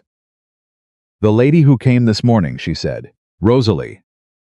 She was crying when Grandpa told her Eleanor was at the hospital. Like really crying. She tried to hide it, but she wasn't very good at it." "Sometimes the best people aren't good at hiding things," Caleb said. "Are you coming home?" "Few more hours," he said. "I have to talk to some people first." "Okay," another pause. "Dad?" "Yeah. I'm glad you went back up," she said. He closed his eyes. "Me too, Bug. Me too." He hung up and looked at the ceiling for a moment and let himself have just that before he put it away and turned back to the work still in front of him. His statement to Means took 2 hours. He walked her through everything sequentially: the broken branch, the fabric on the deadfall, the canyon, Eleanor's words about the helicopter, the lights at the cabin, the fire tower, the helicopter with thermal imaging, the vehicles at the crossroads, Gerald, the reservoir, all of it. Means had an agent transcribing and another recording. She asked good questions, specific, technical, without leading him anywhere. She wanted facts, not narrative, and he gave her facts. At one point she stopped him and said, "The men at the cabin. Describe exactly what you heard." 2 voices, male. Clipped. Professional cadence. One asked something that ended in a question. The other answered in 2 words. "Could you hear any words at all?" He thought carefully. The second man said something that sounded like "not yet." "That's all I caught." Means wrote that down and looked at her agent. "Radio protocol," Means said. They were checking in with someone. Someone was coordinating from outside the immediate area. "Philip Carver?" Caleb asked. "Possibly. Or someone Carver hired to manage the operation." She tapped her pen on her notepad. This wasn't improvised. The helicopter, the search disguise, the vehicles at the crossroads, the thermal imaging aircraft, this was a pre-planned contingency. They anticipated she might survive. That landed in the room with a particular weight. They thought she might survive, Caleb said, and they planned for it anyway. The plan was to make sure that if she did survive, nobody found her before they did. Means looked at him steadily. "You weren't supposed to be a variable. Nobody thought I was a variable," he said. "That's why it worked," she said. He hadn't thought of it quite that way before. He sat with it. At 11:15, Means's phone rang. She answered, listened for 45 seconds, said 2 words, all 3, and then said good in a voice that carried nothing extra, just the flat professional acknowledgement of a thing accomplished. She ended the call and looked at Caleb. Warren Holt was taken into custody 40 minutes ago in Denver. David Rains was arrested at DIA. He was at the international departure. She paused. Philip Carver was found at his private hangar in Aurora, apparently in the process of filing a flight plan for the Cayman Islands. Caleb looked at her. All 3, she confirmed. He nodded. He didn't feel what he'd expected to feel, not triumph, not satisfaction exactly. What he felt was more like a structural thing, a sense of something that had been load-bearing and wrong being removed and replaced with something that could actually hold weight. "The men on the mountain," he asked. 4 individuals. 2 are in custody, local law enforcement coordinated, after we flagged the Crossroads vehicles this morning. The other 2 are still in the search area, but we have teams moving." She paused. "They're not going far. There's only one road out." I know, he said. At noon, Eleanor's room was moved. Not because she was in danger, the immediate threat had been neutralized, or was being neutralized, but because the hospital administrators had been quietly briefed and the floor supervisor had. With the particular efficiency of someone who has decided that the best response to an extraordinary situation is to treat it as ordinary. Arranged for a private room on the 4th floor with an actual window and a reclining chair that was not made of molded plastic. Caleb walked with Eleanor through the corridor while Jim coordinated the move. She was in a wheelchair, the leg was confirmed, broken in 2 places.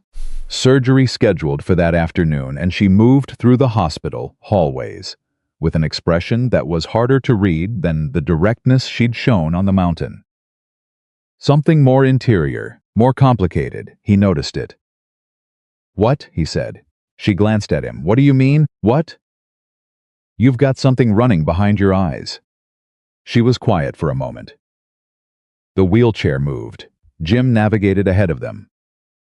Holt was with my father for 12 years, she said. Before me, he attended my father's funeral. He gave a eulogy. She paused. He cried.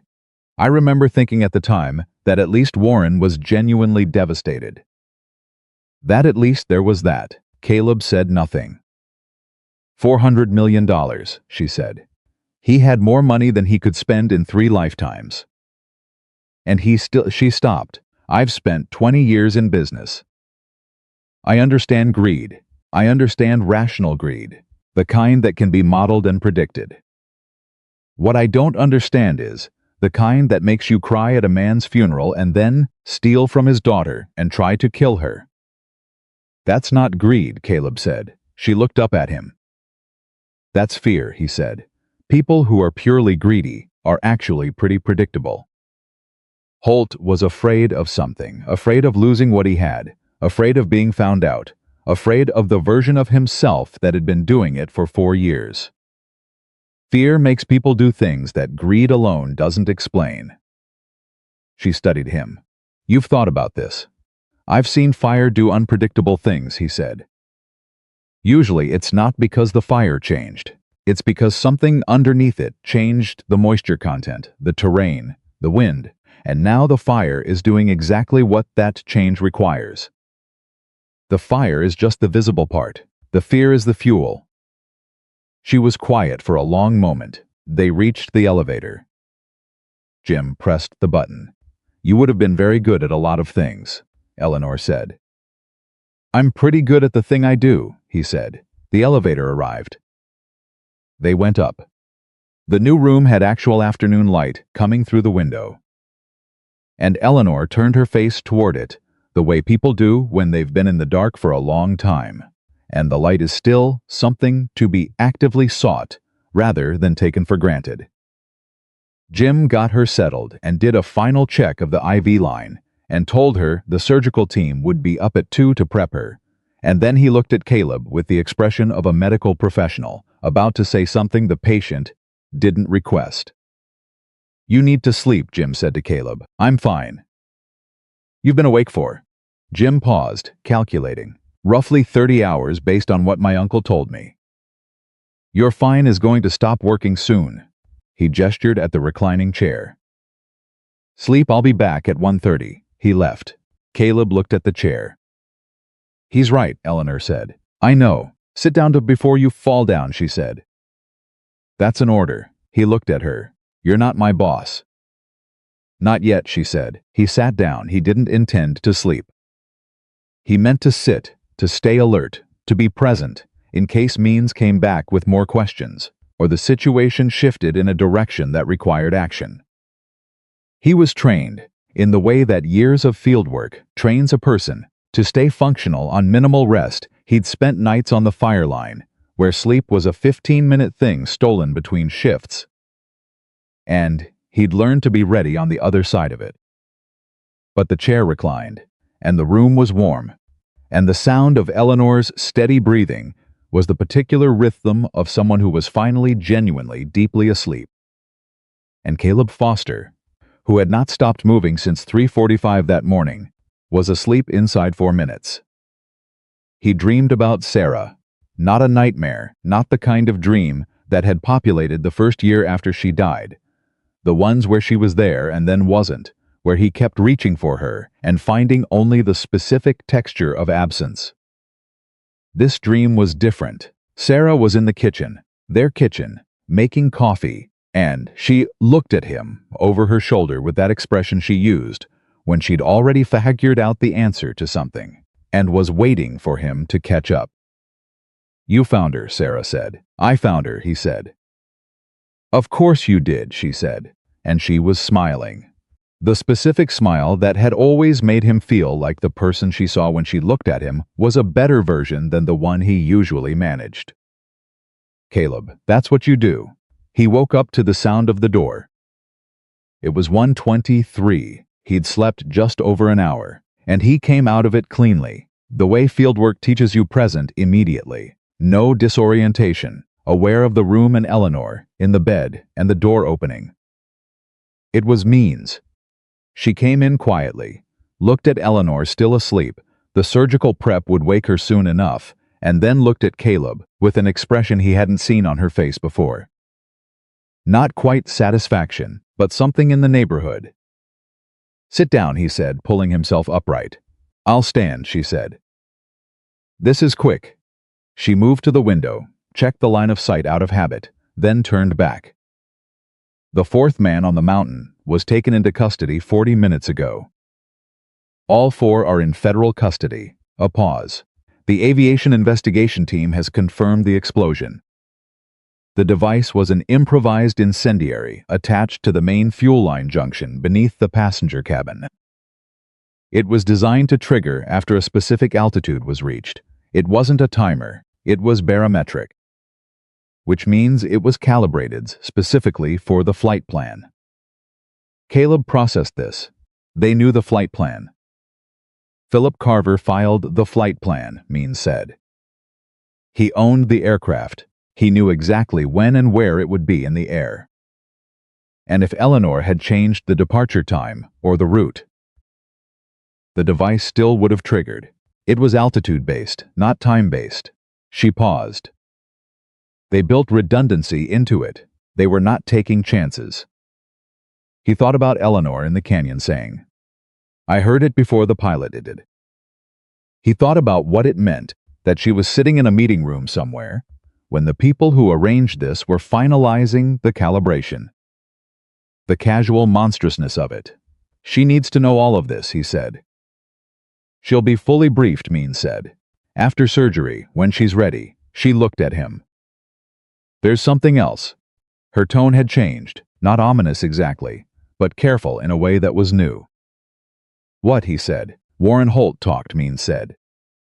"Within 2 hours of arrest, before his attorneys got there, he talked. That's either panic or it's a deal play, probably both." "What he said." She stopped. "Organize something. Foster, what he said changes the shape of this case significantly." "Tell me, the conspiracy wasn't just Holt, Rains, and Carver," she said. "There's a fourth principal. Someone who has been coordinating with all 3 of them for 2 years, not just aware of the skimming, but directing a larger financial operation that the skimming was funding." Caleb went very still. "Who?" "That's the part we're still working on," Means said. "Holt gave us a name but claimed he only knew it as an alias. We're running it now. Is Eleanor in danger from this 4th person?" Means looked at him directly. "We don't know yet, which is why I'm telling you, because you are currently the person she'd trust most in this building, and I need you to understand the full picture." She paused. "The 4 men on the mountain, they weren't Carver's contractors." "Holt," says Carver, "didn't even know they were there. Someone else sent them." The room seemed to tighten slightly. "Someone else knew she was alive," Caleb said. "Someone else knew she was alive before we did," Means said. "Before the public statement, before the search suspension even."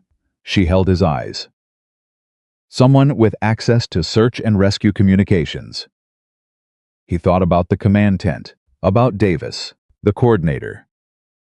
About the executive from Denver, who had filed Eleanor's position in a place that felt unimportant. "You need to look at the search operation," he said. "We already are," she said. A knock at the door. The surgical prep team, arriving early. Means stepped back. The room filled with the efficient, purposeful movement of medical professionals with a timeline, and Eleanor woke, not startled but steady, the way she always woke, and her eyes found Caleb's across the room before they found anything else. He gave her a single nod, small, deliberate. "We're okay." "Still okay." She read it accurately and nodded back.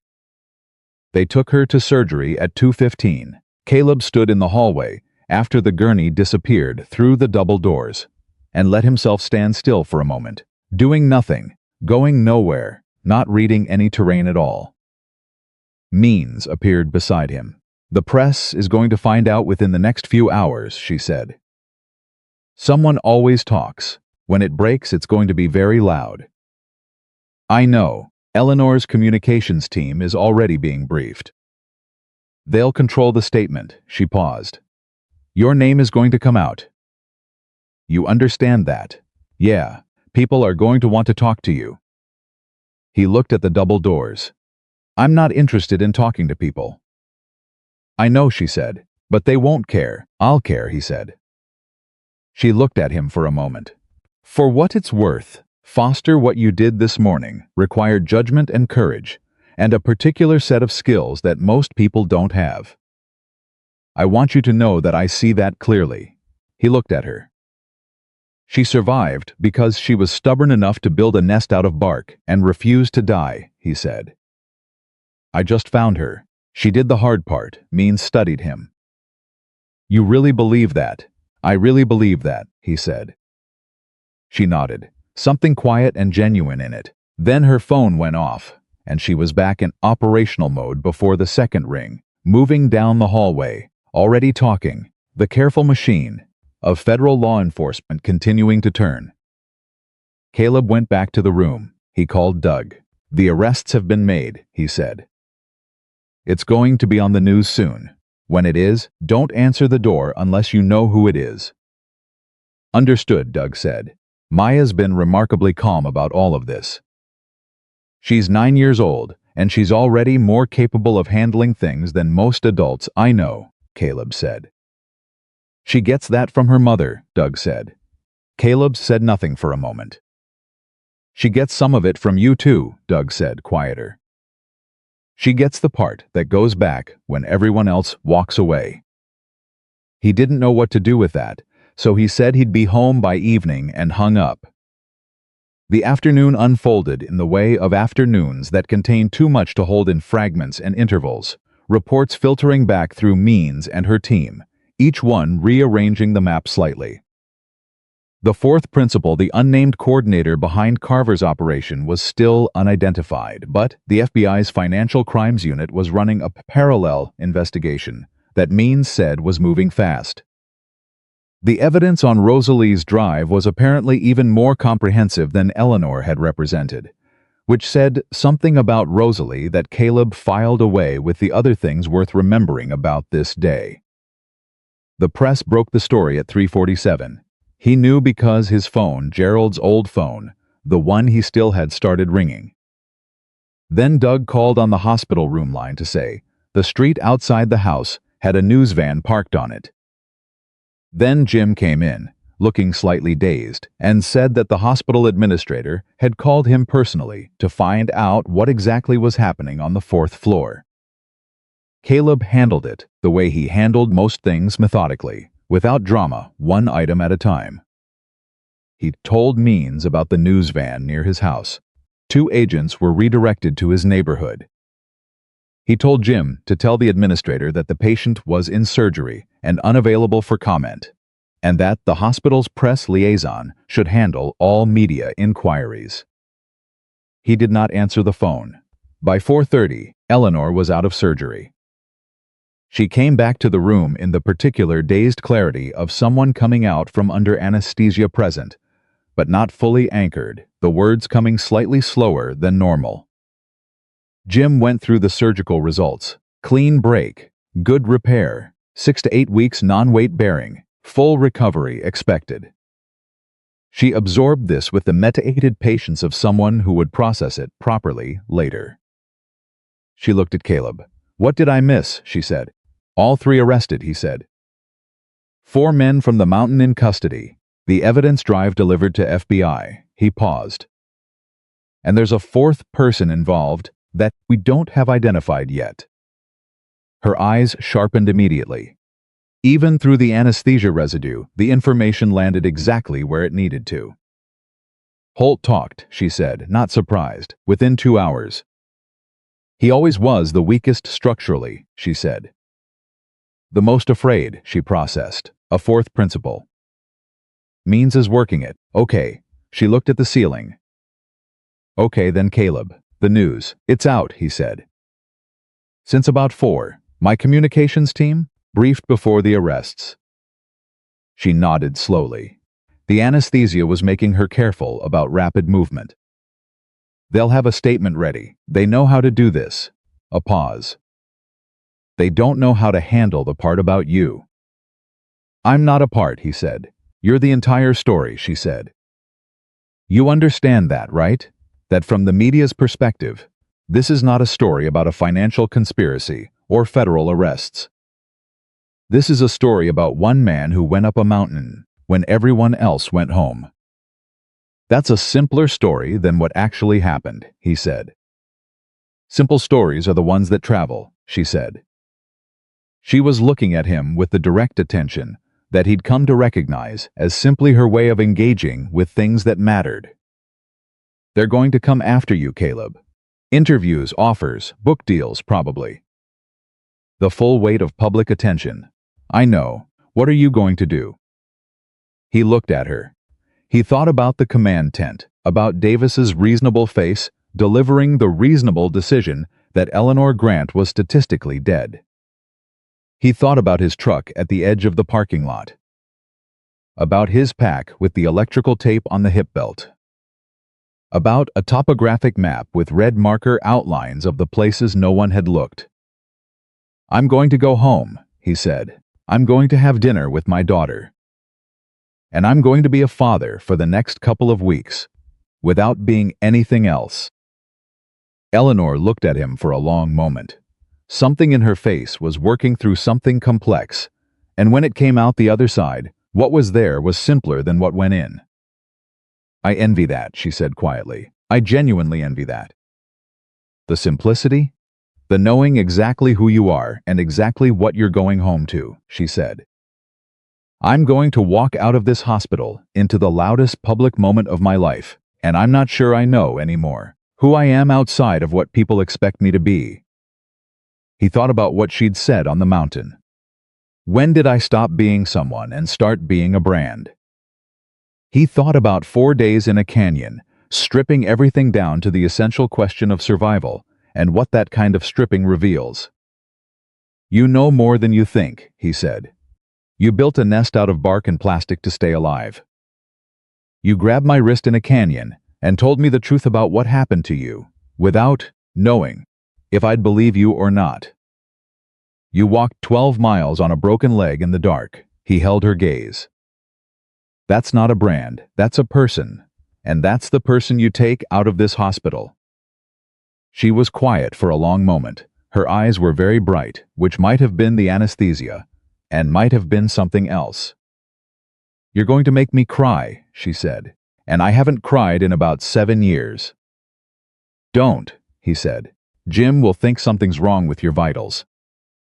She laughed, a real one, sudden and unguarded, the laugh of someone who hadn't expected to laugh and didn't have any defense up against it.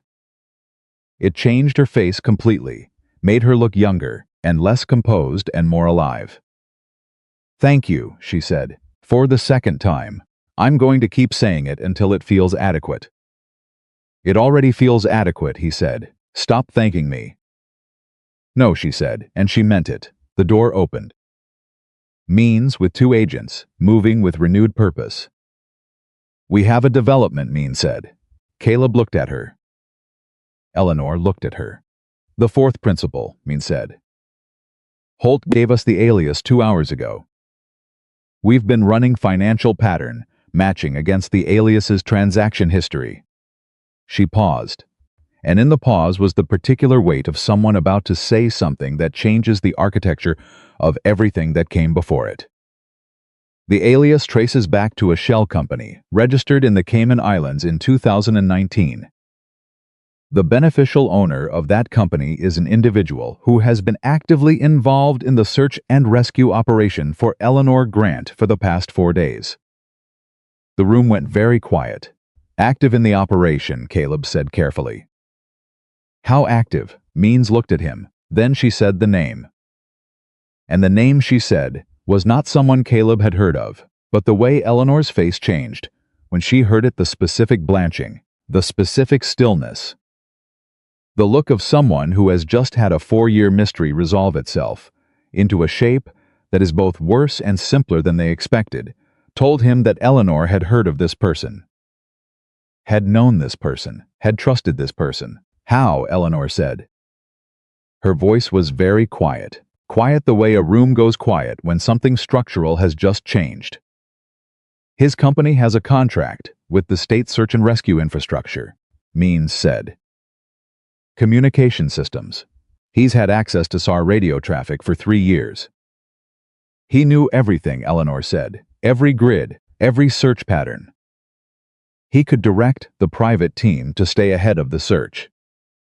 Yes, Means said. Eleanor closed her eyes. She was still for a long moment. Then she opened them, and what was in them was not quite anger, and not quite grief, and not quite the cold precision of someone calculating next steps, but all 3 of those things, existing simultaneously in a face that had, over the past 24 hours, learned not to flinch. Get him, she said. We already have agents at his office, Means said. He doesn't know we've made the connection yet. He doesn't know, Holt talked. Good, Eleanor said. There's one more thing, Means said. Of course there is, Eleanor said. He made a phone call 45 minutes ago. To a number we've been monitoring in connection with the mountain operation. Means paused. The call lasted 11 seconds. The last thing said before the line went dead was, she checked her notes. Packages burned, cut losses. Caleb was out of his chair before Means finished the sentence. My house, he said. Foster? My daughter is in my house, he said. His voice was very flat and very clear. Maya and Doug and Rosalie are in my house, and someone just told someone to cut losses. Means was already on her radio. He could hear the call going out, his address. The agents already in the area. Emergency response. It was happening. The machine was moving. The right people were being redirected. But Caleb Foster was already in the hallway, moving for the exit, and the 40 miles between him and his daughter had never in his life felt as long as they did in that specific moment. Foster, Means caught his arm. We have agents there. They were positioned 30 minutes after Eleanor arrived at this hospital. Your family is covered. He stopped. He made himself stop. He made himself apply the same discipline on this moment that he applied to every moment on a fire line when the instinct said run toward the fire, and the training said stop and read it first. He stood in the hallway and he breathed. His phone, Gerald's phone, rang. He answered.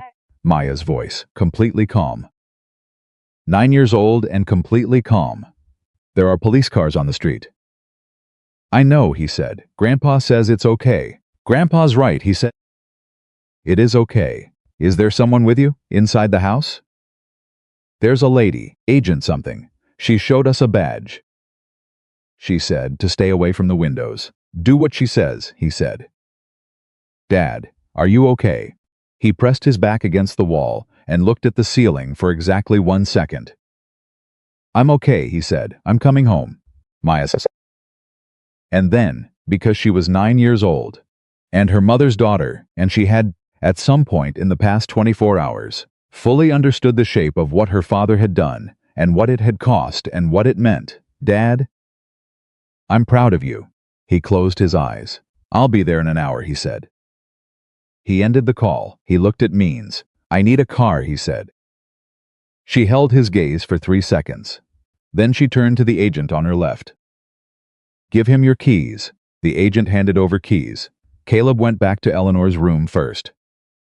He stood in the doorway. She looked at him from the bed, that direct, complete attention, and she read his face the way she'd been reading it since a canyon in northern Colorado, and she said nothing.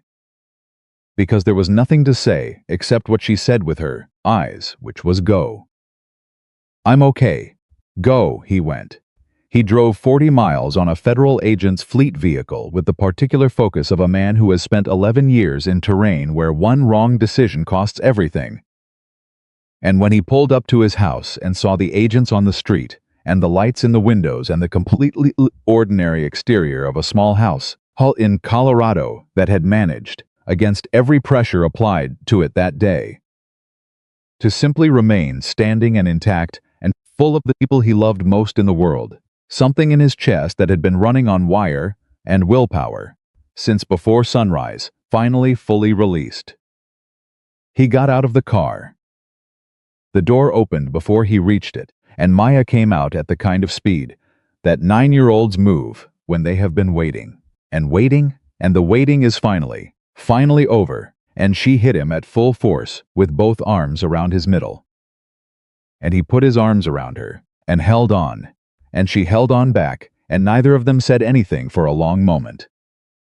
Then Doug appeared in the doorway, tall, quiet, the particular dignity of a man who carries his grief and his love in equal measure, and he looked at his son-in-law with an expression that had no performance in it. Just recognition, just the simple acknowledgement of one person for another who has done something real. "Dinner's on," Doug said. Caleb looked at him. "Spaghetti," Doug said. Maya insisted, and Caleb Foster, who had walked into a mountain alone before sunrise and had not stopped moving, for the better part of a day, walked into his house, and the door closed behind him.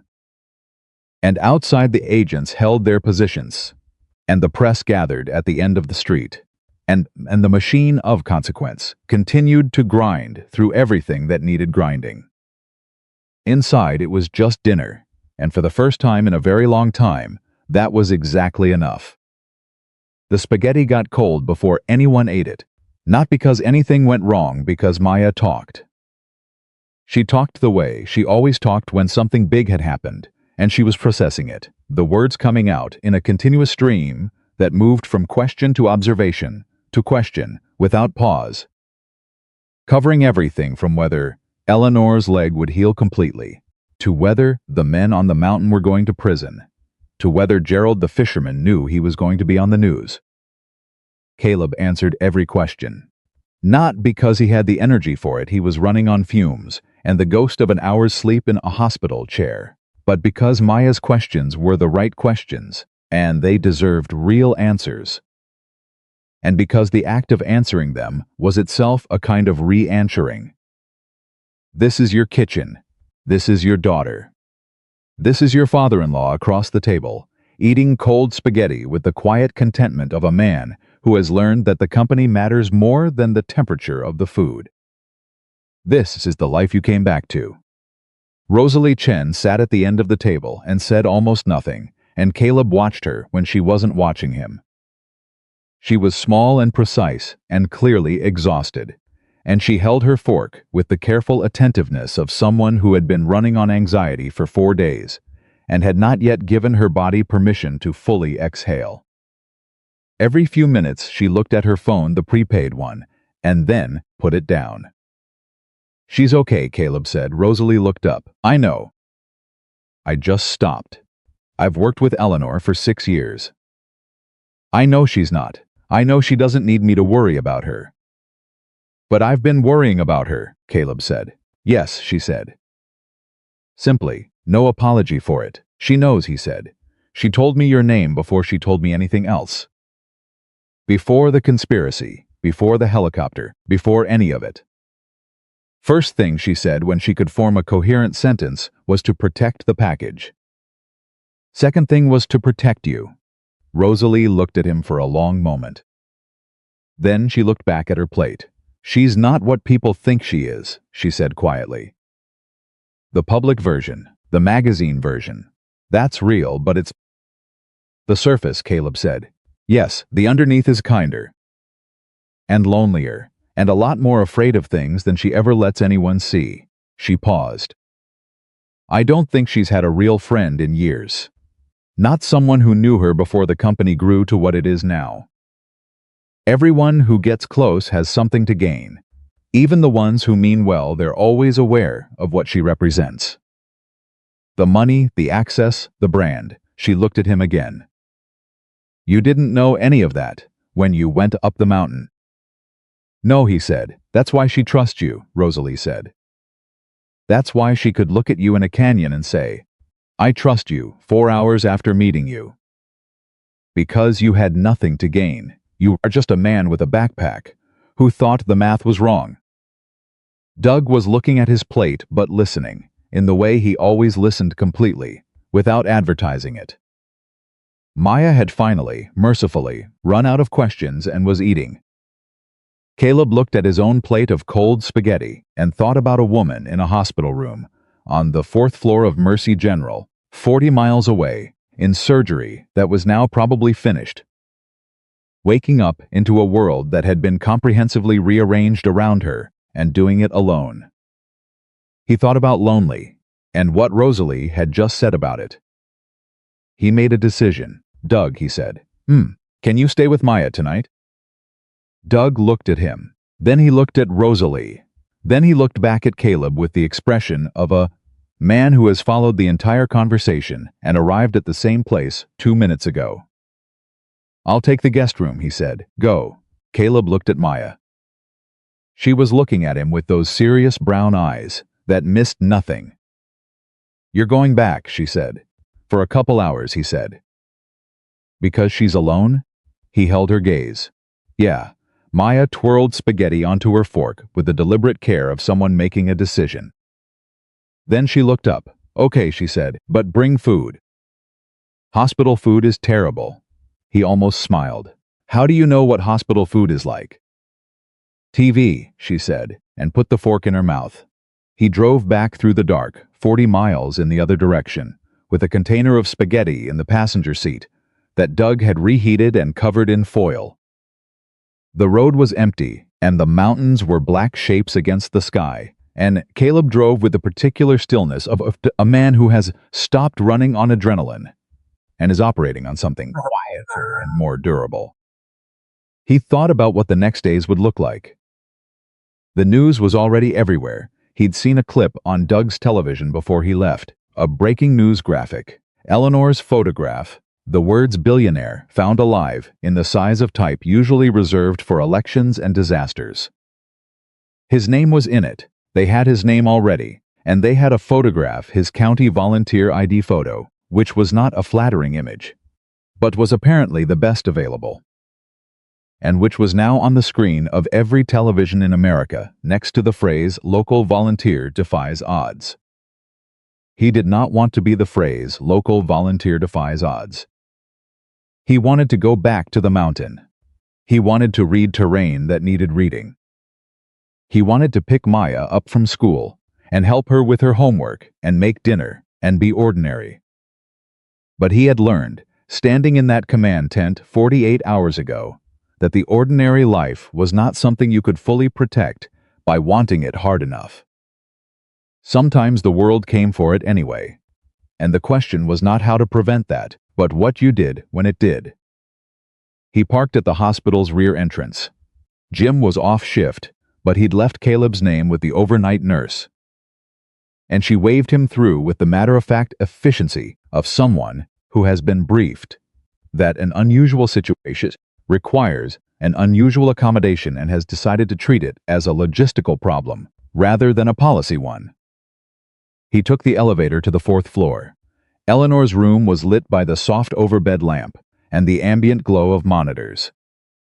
She was awake. She was sitting up with her laptop open on the tray table, and when he came through the door, she looked up, and her face did something complicated surprise, and then something that wasn't quite relief, but was in that territory. and then the familiar directness settling back in. "You came back," she said. "Brought spaghetti," he said.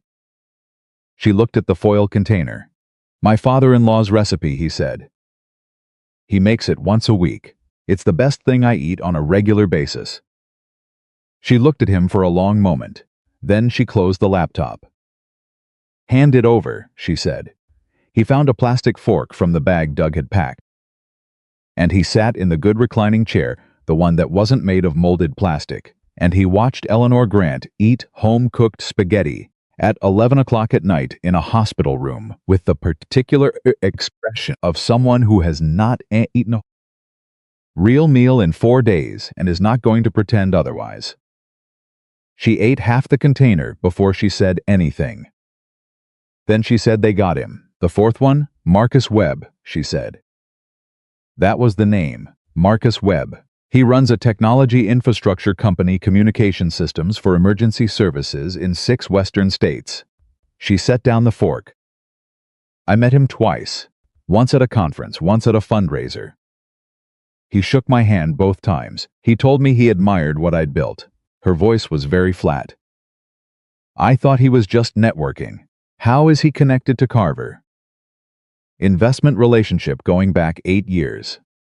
Carver's private equity fund was a major backer of Webb's company in the early days, which means Webb owed Carver a significant professional debt, and when Carver needed someone with access to SAR communications, she stopped. He was the perfect asset. He had legitimate reasons to be involved in the search.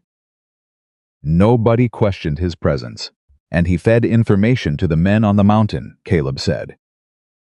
In real time, she said. Every grid, every team position, every planned movement. She picked up the fork again and then put it back down. Those men on the mountain were never in danger of being found. Not because they were good, because they had a map of exactly where everyone else was.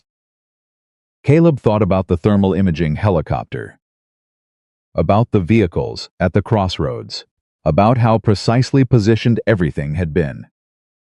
Not luck, intelligence, real-time intelligence from someone sitting at a communication meeting, watching the official search unfold, and reporting it to the men whose job was to make sure Eleanor Grant did not emerge from that mountain alive. When did they arrest him, he asked. 6:15, she said. He was at his office. He hadn't run. Means thinks he believed the operation was still viable until the moment the agents walked in. She paused. Apparently, he asked, very calmly, to speak with his attorney. Means said he didn't show any emotion at all. That's its own kind of answer, Caleb said. Yes, she said. The ones who show no emotion aren't people without feelings. They're people who made the decision so long ago that there's nothing left to feel about it. She looked at him. Warren cried. Did Means tell you that? She mentioned he talked. He cried when they arrested him. Not performance, real crying, the kind you can't fake. Because Warren had feelings about it the whole time. The guilt, the fear, the knowledge of what he was doing. He just made the decision to continue anyway. A pause. That's a particular kind of moral injury, living with the knowledge of your own wrongdoing for years. She stopped. I almost understand it, not the act. But the paralysis that comes after the first wrong step when you're in too far to go back and not brave enough to confess. You have compassion for the man who tried to kill you, Caleb said. She looked at him steadily. I have comprehension, she said. It's not the same thing. He's still going to spend a long time in prison. But I can hold both the consequence and the understanding. That's what my father taught me. He said, the most dangerous thing in business was to stop being able to understand people who made choices you disagreed with. Because the moment you stop understanding them, you stop being able to predict them. Your father sounds like he was a smart man, Caleb said. He was, she said, and in the simplicity of it was the specific texture of grief that has been carried for long enough to become part of the landscape, still present, still real, but integrated rather than overwhelming. He would have liked you, she said. He respected people who were better at the actual work than they were at talking about the actual work. Outside the window, the city was doing what cities do at 11 at night, running at reduced speed, the particular quiet that is not silence, but a lower register of the same constant sound. Caleb looked at it and felt the pull of home, of Maya asleep under her blanket with Mr. Buttons restored to his proper location, of the ordinary texture of a life that was his. And he also felt something else, something he hadn't expected to feel, and wasn't entirely sure what to do with. He sat with it for a moment, and then named it to himself. Honestly, he didn't want to leave yet. Not because of obligation, not because Eleanor needed him in any practical sense. She had federal agents in the hallway, and a medical team on call, and a communications infrastructure being rebuilt around her in real time. She didn't need Caleb Foster. He just didn't want to leave yet. He thought about Sarah, in the kitchen of his dream, with that expression that meant she'd already figured something out and was waiting for him. "Can I ask you something?" Eleanor said. "Yeah, what happens now, for you?" Specifically, he thought about it honestly. "I go home. I talk to as few reporters as I can get away with. I take Maya to school. I go back to work in about 2 weeks when the current project phase winds up." He paused. "I try to be normal. And the attention, because it's going to be I know what it's going to be," he said. "I've already had 3 calls from numbers I don't recognize, and a text from someone claiming to be a literary agent." "What did you do with them?" "Ignored them." She almost smiled. "There's going to be a book written about this, regardless of whether you cooperate," she said. "Probably several." "That's their business," he said. "Not mine." She looked at him. "You genuinely mean that?" "I genuinely mean that," he said. She was quiet for a long moment. Then she said, "I've been thinking, in the hours since surgery, about what comes next for me. The company, the legal process, the very public reality of what happened and what it's going to mean for the organization." She paused. "All of that is going to require a lot of work and a lot of time, and it's going to be, in many ways, the hardest professional period of my life." "You'll do it," he said. "I know I'll do it," she said. Not arrogance, just the particular confidence of someone who has never really doubted their own capacity for work, only their relationship to it. "The question isn't whether I can do it. The question is what kind of person I want to be when I'm doing it." She looked at the wall for a moment. 4 days in a canyon changes you, not in a cinematic way, not like I came out with some grand revelation about the meaning of life. But in a specific way, it changes what feels important and what feels like noise. "What feels like noise?" he asked. "The performance," she said. "The brand management, the calculated presence. All of it is not wrong exactly, but it's been so much of the foreground for so long that I'd stopped being able to see what was behind it." She looked at him. "You know what I kept thinking about in the canyon?" "Tell me." "My mother's kitchen," she said. "She used to cook on Sunday mornings, and the whole house smelled like whatever she was making. I haven't thought about that in probably 15 years. But in that canyon, that's what came back. Not a board meeting. Not a successful acquisition. My mother's kitchen on a Sunday morning." He thought about his own versions of that thing, the specific things that surfaces when the noise goes away. Sarah's laugh, Maya's hand in his when she was smaller. The smell of pine and cold air on a fire line when the wind was right and the job was going well. "That's not a small thing," he said. "No," she said. "It's not." The monitors beeped softly. The city moved outside the window. Somewhere down the hallway, a cart rolled past. Then Eleanor said something that he hadn't expected. "I'm going to build something different," she said. "I've been thinking about it since this afternoon. Not instead of the company is my father's work and my work, and it has real value, and I'm going to fight for it through every legal proceeding until it's stable. But alongside it, Something that uses what I now know about what actually matters. What kind of something, he said. She looked at him directly.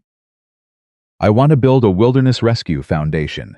Not to duplicate what exists, the state and federal infrastructure is solid. But to fund training that teaches rescuers to read terrain the way you read it.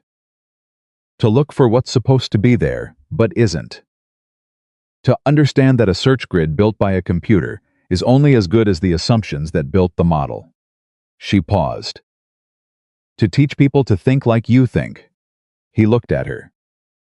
I want you to run it, she said. Not administer it, I have people for that. I want you to design the curriculum, to teach the instructors. To be the person who decides the mountain actually means in practice, and how to teach it to people who want to learn. The room was very quiet. Eleanor. Before you say no, she said, I want you to understand that I am not offering this out of gratitude. Gratitude is a transaction, and this is not a transaction. I'm offering it because it's the right thing to build, and you're the right person to build it. And because the reason we're both sitting in this room right now is that you read something everyone else walked past.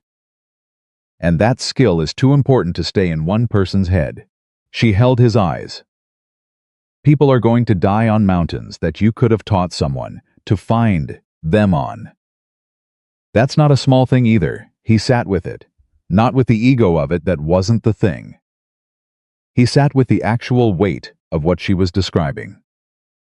The training he'd accumulated over 11 years, the specific knowledge of how terrain lies, how weather changes a situation, how the absence of signs is as readable as the presence of them.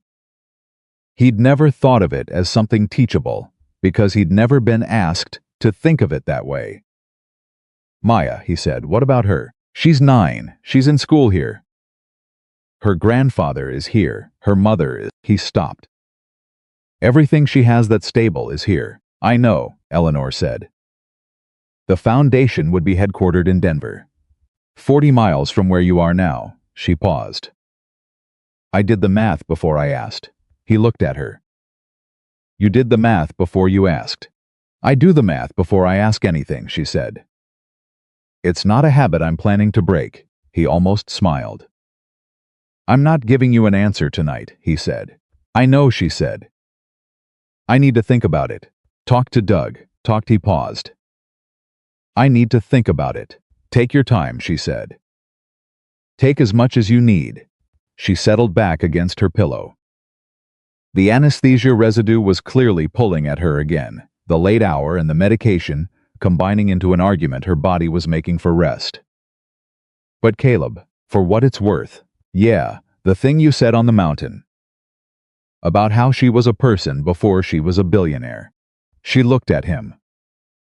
I've been thinking about that for 12 hours, about who I was before all of this, and who I want to be on the other side of it. She paused. I think the foundation is part of the answer, and I think you might be part of the answer too. Not, she caught herself. Not like that, I mean as an example. As proof that the way you move through the world quietly, without needing credit, doing the work because the work matters is possible. That it exists. He didn't say anything. I need to be around people who remind me that's possible, she said. I spent too many years around people who convinced me it wasn't. Get some sleep, he said. I'm serious, she said. I know you're serious. Sleep anyway. She closed her eyes. The monitors continued their soft rhythm. Caleb sat in the chair and did not move for a long time. 3 weeks later, on a Tuesday morning, Agent Patricia Means stood at the podium at the Denver Federal Courthouse and outlined charges against Philip Carver, Warren Holt, David Rains, and Marcus Webb to a room packed with reporters and cameras, and a level of public attention that made the kind of noise Caleb had predicted and had no interest in. He was not in the room. He was 40 miles away, standing at the edge of a meadow with 4 trainee search and rescue volunteers from 3 different Colorado counties pointing at a section of broken vegetation along the meadow's north edge. What does that tell you? He said. Three of them said nothing. The fourth, a young woman named Petra, 24 years old, former park ranger, who moved through terrain with a natural attentiveness that reminded him of something he couldn't quite name, stepped forward and looked at it for a long moment. "Something came through here moving fast," she said. "Moving with the wind. The brake angle is downward and east, which means," she stopped. "Recalibrated, which means whatever made this was pushed, not pushing. It was following the path of least resistance. And if the thing that made this was a person," Caleb said. "Then they were scared and cold, and moving on instinct," she said. "Not navigation, instinct." He looked at her. "So where do you look?" She turned and studied the terrain. He could see her doing it, the same calculation he'd done on the mountain, reading the drainage, reading the wind, reading what the land would offer to someone who had no map and no plan and only the most basic biological instruction to keep moving away from pain. She pointed. She pointed at exactly the right place. He let it land for a moment. Then he said, "That's what we're building here." Not a system, a way of seeing. He looked at all four of them. Systems fail, technology fails, weather corrupts data, and batteries die, and radio signals bounce wrong, and experienced teams make assumptions that cost lives. What doesn't fail is a person who has learned to look at a mountain and read what it's saying. He paused. That's what Eleanor Grant's survival taught us. Not that one man got lucky. That one man looked at the thing everyone else had looked at and saw something different. That's a teachable skill. That's why we're here. They worked for 3 more hours. At noon, Caleb's phone rang. "Eleanor's name," he answered. "How'd the first session go?" she said. "Petra Chen's going to be excellent," he said. She pointed at exactly the right drainage on the first try. "Any relation to Rosalie?" "No, different Chen." "Colorado's full of talented Chens, apparently." He could hear the smile in her voice, the real one, the unguarded one that had come out once in a hospital room and was becoming, he'd noticed, less rare. "I saw the press coverage this morning." "I didn't," he said. "I know you didn't. That's why I'm telling you that it was balanced. Means did a good job at the podium. The charges are solid. The financial evidence is comprehensive enough that Holt's attorney is apparently already negotiating terms. Rains, still holding out, but Means isn't worried. She says the wire transfer documentation alone is sufficient for conviction without any testimony." A pause. "Carver has said nothing, not one word. He's going to run the clock and cost himself an enormous amount of money and ultimately go to prison anyway. But that's his choice." "And Webb?" A longer pause. "Webb pled guilty this morning," she said. "First thing, without negotiation.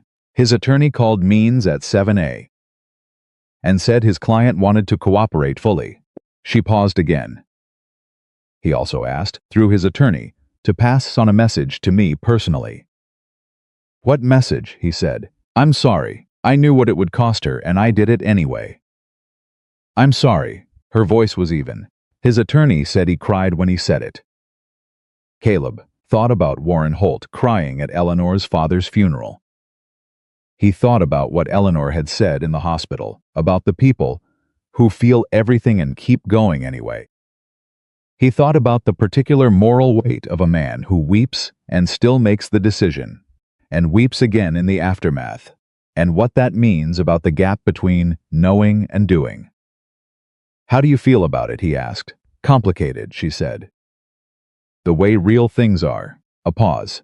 "My therapist would say that's healthy." "I've started seeing a therapist." "Good," he said. "She's excellent," Rosalie recommended her. Another pause. "I'm going back to work next week. Reduced hours. The board has been more supportive than I expected. The ones who remain." "Enough," she said. "The ones who were there for the right reasons are still there. The ones who weren't have mostly resigned quietly, which tells its own story." A pause. "The company is going to be fine, smaller for a while. More careful." But fine. He was walking back toward the trailhead where his truck was parked, the trainee group dispersing to their own vehicles behind him. Caleb, Eleanor said. Yeah, Maya's school project. The one she mentioned. The one about community heroes. He stopped walking. What about it? She called me last week, Eleanor said. He went very still. She called you. She got my number from Rosalie. Who should have known better but clearly didn't think it through. There was warmth in her voice. She interviewed me for 20 minutes. She asked very specific questions. She wanted to know what it felt like when I heard your voice in the canyon. She wanted to know if I thought you were afraid when he found me, or just determined. What did you tell her? I told her that in my experience, truly determined people don't have room to be afraid. And she said, very seriously, that's exactly what I thought. And then she asked me 3 more questions about wilderness survival, and one about whether I thought her dad should take the foundation job. He closed his eyes for a second. Maya, she's remarkable, Eleanor said. She has your instincts and her mother's ability to walk directly into the center of a conversation without apology. A pause. She already knows the answer, by the way, to the foundation question. I know she does, he said. Do you? He opened his eyes and looked at the mountain. The same mountain. The one he'd walked up alone in the dark with a worn-out Osprey and a printed topo map, following something nobody else had thought to follow. It stood the way it always stood, massive, indifferent, entirely itself. And at its base, somewhere in the drainage system of a narrow canyon that didn't appear perpetual in Trap Map, was the place where something had changed. Not just for Eleanor, who had survived when she was supposed to disappear. Not just for Caleb, who had found her, but in some less definable way for the shape of what was possible. For the question of whether ordinary people with hard-won knowledge and the refusal to walk away constituted a force in the world worth reckoning with. He already knew the answer. He had known it since 4 a.m, before sunrise, when he'd shouldered his pack and walked into the dark, and the tent behind him had held 40 people who had done the reasonable thing, and he had done the other thing. And the difference between those 2 choices had turned out to be the difference between a woman found and a woman lost. I'm going to say yes, he said. I want to be on the mountain when I say it officially. Is that strange? No, she said, and in her voice was something that had been building since a canyon in northern Colorado, not between them, exactly, but alongside them. Something real that had been built from the materials of a very specific and irreputable set of circumstances, and that had turned out to be sturdier than either of them had expected. Then go stand on your mountain, she said, and call me after. He put the phone in his pocket. He turned and looked up at the mountain.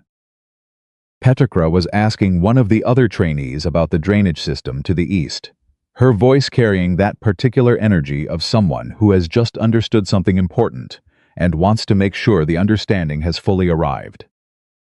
He stood there for a moment. He thought about everything the mountain had cost him in the past several days: the sleep, the cold, the miles, the sustained focus of operating in the space between what was known and what needed to be known. He thought about what it had returned: a woman alive who was supposed to be dead, and a version of himself that he had not visited since before Sarah died. The version that believed his particular way of seeing the world was not a liability or an eccentricity, but a skill, something real, something that other people could learn and use and carry into their own mountains. He thought about Maya at the dinner table, eating spaghetti and asking questions with her mother's directness and his own relentlessness. He thought about Doug, in the guest room, quietly making coffee every morning and saying nothing that wasn't worth saying. He thought about Gerald Hobbs at a reservoir at dawn, with a thermos and a sandwich, asking nothing and giving everything, driving an hour on back roads, because it was the right thing to do. And that was sufficient reason. He thought about Jim and Rosalie and Petra pointing at exactly the right drainage on her first try. He thought about Sarah, in the kitchen, smiling. He had spent 3 years after Sarah died understanding loss in the way you understand a terrain that has shifted beneath you, not by mapping it accurately, but by learning, step by step, where the ground was solid and where it would get. He had built something in that time, quietly and without fanfare, that looked from the outside like ordinary life but was from the inside the deliberate, careful work of a man who had decided to keep going, even when going required carrying something very heavy. And the mountain had given him this, not as a reward. Mountains don't reward, they simply are what they are: terrain, conditions, the absolute consequence of decisions made within them. The mountain had given him this because he had gone in when everyone else had left, and that was the only thing that had ever been required. He turned back toward his truck. The training session was over for the day. Tomorrow there would be another one, and the day after that, another. And slowly, across the months ahead, a group of people would learn to read what was supposed to be there, but wasn't, to look at a branch and a boot print and a piece of burgundy fabric and understand what they were saying, and to follow what they were saying, even when the reasonable response was to stop. That was the work. It was quiet and unglamorous, and it happened far from cameras and podiums and federal press conferences. And it would save lives that would never make the news, because saving them didn't require kind ambush that traps, just the kind of skill that finds you in a dark canyon when you've stopped believing anyone is coming. Caleb Foster got in his truck. He drove home. Maya was on the porch. When he pulled up, she had learned his engine, the way kids learn the sounds of the people who matter, and she was up and moving before he got the door open. And she came off the porch at full speed, the way she had the night he came home from the hospital, and he caught her and swung her up, and she wrapped her arms around his neck and said, directly into his ear, "Did you decide?" "Yes," he said. She pulled back and looked at his face. Those serious brown eyes that missed nothing. "Yeah?" she said. "Yeah," he said. She nodded once, the same slow, deliberate nod she'd given him at the breakfast table, the morning before everything, when he'd told her about the recycling bin. "Okay," she said. "Good." And then, because she was 9 years old and had her mother's gift for saying the true thing plainly, Mom would have told you to do it 2 weeks ago. He looked at her. "She would have," Maya said. "Yeah," he said. "She would have." He put his daughter down and took her hand, and they walked inside together, and the door closed behind them, and the mountain stood in the distance the way it always stood, unchanged, massive, holding everything it knew the way mountains always do, in silence and in permanence, patient as stone. Some people walk past the thing that matters and do not see it. Some people see it and keep walking because walking away is the reasonable thing and the world is full of reasons. And some people stop. Some people read what nobody else read and follow where it leads and find the thing that everyone else had already given up on and carry it back into the light. Not because they are extraordinary, because they refuse to quit. That is the only difference that has ever mattered. And it is enough. It has always been enough. And it will be enough, long after the headlines have faded, and the cameras have moved on, and the mountain stands alone again, in the dark, patient and permanent, waiting for the next person, willing to look.